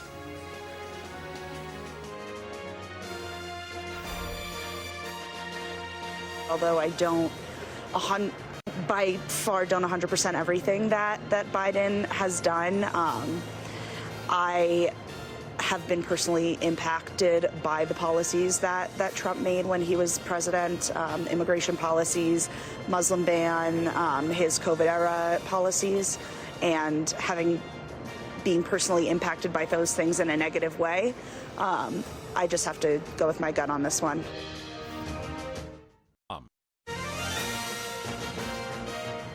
Nikki Haley is irrelevant. Why irrelevant? Because it's obvious that she's just there representing the rhino part of the Republican Party, and she has no chance. And she knows it, and everyone knows it. It's self-evident. In particular, I mentioned concern about Mr. Trump. His statements about NATO are a threat to the security of this country. His cozying up to people like Putin and Orban, I think, are a threat to the people of this country and our national security. Voters in North Carolina speaking with NBC News earlier today. North Carolina is one of the big news stories that is going to emerge from Super Tuesday, and it is not because of these Super Tuesday contests, at least not as we usually think of them. The presidential contest in North Carolina went as you would expect, but it is the gubernatorial primaries in North Carolina that are going to be making headlines all over the country tomorrow and one way or another between now and November. I want to show you one more piece of tape out of North Carolina. This is a portion of an ad that ran in the Republican gubernatorial primary in North Carolina. This was run by a candidate who did not win, a lawyer named Bill Graham, who spent a ton of money in the race. He did have some high-profile support, including from Republican U.S. Senator Thom Tillis. He did not win. He lost to a candidate named Mark Robinson, who's the state's current lieutenant governor and who will be the Republican Party's nominee for governor in the fall. But watch this ad. Watch what Bill Graham had to say in this ad, and watch what he felt the need to say to the voters of North Carolina about his gubernatorial opponent. Mark Robinson, he suggested the Holocaust wasn't real, downplayed the Nazis, promoted Hitler propaganda. That's just plain wrong. I'm Bill Graham. The Holocaust was real. Hitler was evil. And we must stand with Israel, defend the Holy Land, and defeat radical Islamic terrorism. When you have to say the Holocaust was real and Hitler was evil, both, in a primary ad, you know that this is not a normal primary year. But Mark Robinson is not a normal primary winner. He will be the Republican nominee for governor in North Carolina. He has, in fact, called the Holocaust hogwash. He says Beyonce is satanic. He says the moon landing in 1969 may have been fake. He says the civil rights movement in the 1960s was, quote, crap, and that Martin Luther King was a communist. He also says there is a secret ruling cabal that is part reptile, meaning part human, part reptile. He will be the Republican Party's nominee for governor in the state of North Carolina, in swing state North Carolina, in a Republican presidential year where Democrats, not just hoping, but planning to put North Carolina back in the blue column. Joining us now live from North Carolina is Anderson Clayton. She's chair of the North Carolina Democratic Party. Ms. Clayton, we're honored to have you with us. Thanks for making time. Thank you for having us. We really do appreciate the opportunity. So your party also picked a gubernatorial nominee this evening, Josh Stein, who's the current Attorney General of the state of North Carolina. It seems to me from the outside looking in at this primary that Mr. Stein, even if you knew nothing else about him, you certainly could take to the voters, hey, Josh Stein has run for Attorney General, run for statewide office in this state twice in elections where Donald Trump won the state twice, and Mr. Stein nevertheless won as a Democrat. That's a pretty good track record to take into a general election where Donald Trump is once again going to be running North Carolina. I imagine that's been a real focus of the campaign. Absolutely. And we're so excited and proud to have Josh Stein as our gubernatorial nominee this year on behalf of the Democratic Party. You know, what you were just describing earlier, Rachel, is what we're dealing with in North Carolina right now. The fact that Mark Robinson is too extreme of a candidate to represent North Carolinians. And Josh Stein has been able to and will be able to this year take a message across North Carolina in all 100 counties, because we know that Joe Biden came within a 74,000 vote margin in this state in 2020. That's why we're looked at as a battleground state this year and an opportunity, an expansion state, really, because we're the only state in the country in which he came within a percentage point of winning. And we fully expect North Carolina to be the reason why we keep the White House this year. I want to talk to you in detail about that concept, that idea about North Carolina being Joe Biden's closest loss, it being the state, if he is going to flip one that he lost, North Carolina is his best bet at having been so close. But let me ask you about Mark Robinson. I mean, Mr. Robinson, he's almost a point of fun, I think, for a national audience because he is so extreme, because he has said things that are so crazy, including the Beyonce stuff and the reptile person stuff. But him excusing the Nazis and saying that Hitler wasn't so bad and saying the Holocaust didn't happen isn't just crazy, it's obviously dangerous. And I wonder what your assessment is of how the Republican electorate in North Carolina, knowing that about him, how they decided on him anyway. He won resoundingly tonight. Well, I think it's because they don't know it about him, right? I mean, Mark Robinson, for all people know, has been the lieutenant governor of North Carolina for the last 4 years. And the part of politics that I think a lot of people, don't necessarily understand is how alienated the average voter right now feels from the political system. And so our job as the North Carolina Democratic Party is to make sure that everyone knows who Mark Robinson is, which is why you can go to a website called realmarkrobinson.com right now and read any sort of fact that you want to about his record as lieutenant governor and what he said. Mark Robinson not only has denied the Holocaust, but he's also called the LGBTQ community filth. He says they don't deserve the right to marry and love who they want to love. He said that if he was governor, he would enact a total heartbeat abortion bill in North Carolina. When we just saw last year, North Carolina Republicans with a supermajority in our state roll back abortion rights to a 12-week abortion ban, a 10-week medical abortion ban in North Carolina. And that's something this year that we've got to look at. Our governor, our president is not just on the ballot in North Carolina. It's our state legislature. It's our court systems. It's everything this year that we're trying to make sure that folks understand the value of and really labeling what's at stake in this election cycle. Ms. Clayton, you've been earning a reputation nationwide for the work you and your colleagues are putting in North Carolina and the effort and the hustle that's happening in North Carolina to put that state back in the blue column. When you talk about that 74,000 vote margin, and we spoke with Governor Cooper earlier talking about this being North Carolina having been Biden's closest loss, and if Democrats didn't see North Carolina as a place they could take back before, let the Mark Robinson race prove to them that this is a winnable race. If I gave you a magic wand, if I gave you carte blanche to tell the National Democratic Party how to run to win North Carolina, what issues to run ads on, what types of events to do in the state, what types of surrogates to tap, what issues to engage people on, get people talking about in the state, what would you most want? I mean, I'd ask them where are they sitting in North Carolina right now, because I think the problem with Democratic messaging is that we define that there's only one. And I think that North Carolinians, in Western North Carolina right now, we've got thousands of people that are dying from the opioid epidemic out there every single day. In Eastern North Carolina, we've got CAFO's farms that have restricted and made it so that clean water access is not eligible for a lot of our Eastern North Carolinians. And in the Piedmont, broadband access has been a huge issue. Across our college campuses, abortion rights and reproductive freedom is a huge topic that we're hearing. Gun violence rights. I mean, UNC Chapel Hill was a university campus, our flagship university public school in North Carolina, that went through 2 school shooter drills this last year.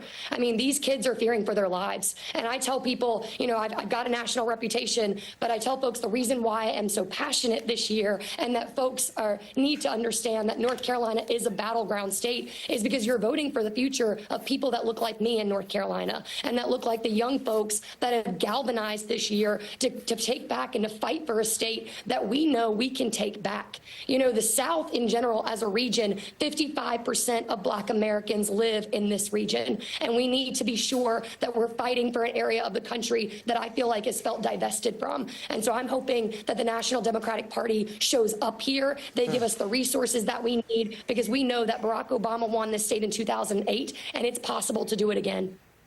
Anderson Clayton, North Carolina Democratic Party chair, speaking with conviction and speaking very persuasively. And there is a national Democratic audience that I know is hearing what you're saying tonight. Thank you, and good luck to you. Stay in touch. Thank you so much. Since we've been having this discussion, we have a new call to bring you. The Decision Desk brings us to the great state of Minnesota, where I believe on the on the Republican side in the presidential contest, we have a projected winner in Donald Trump. And in addition, on the Democratic side in the presidential contest in Minnesota, we have a projected winner who is Joe Biden. All right, we've got a quick break ahead. 3 states still voting at this hour: Utah, Alaska, and California. That means more races to call, more results to track. We still don't know which of the 2 Republican candidates has won in the great state of Vermont. We've got lots to get to tonight. Stay with us.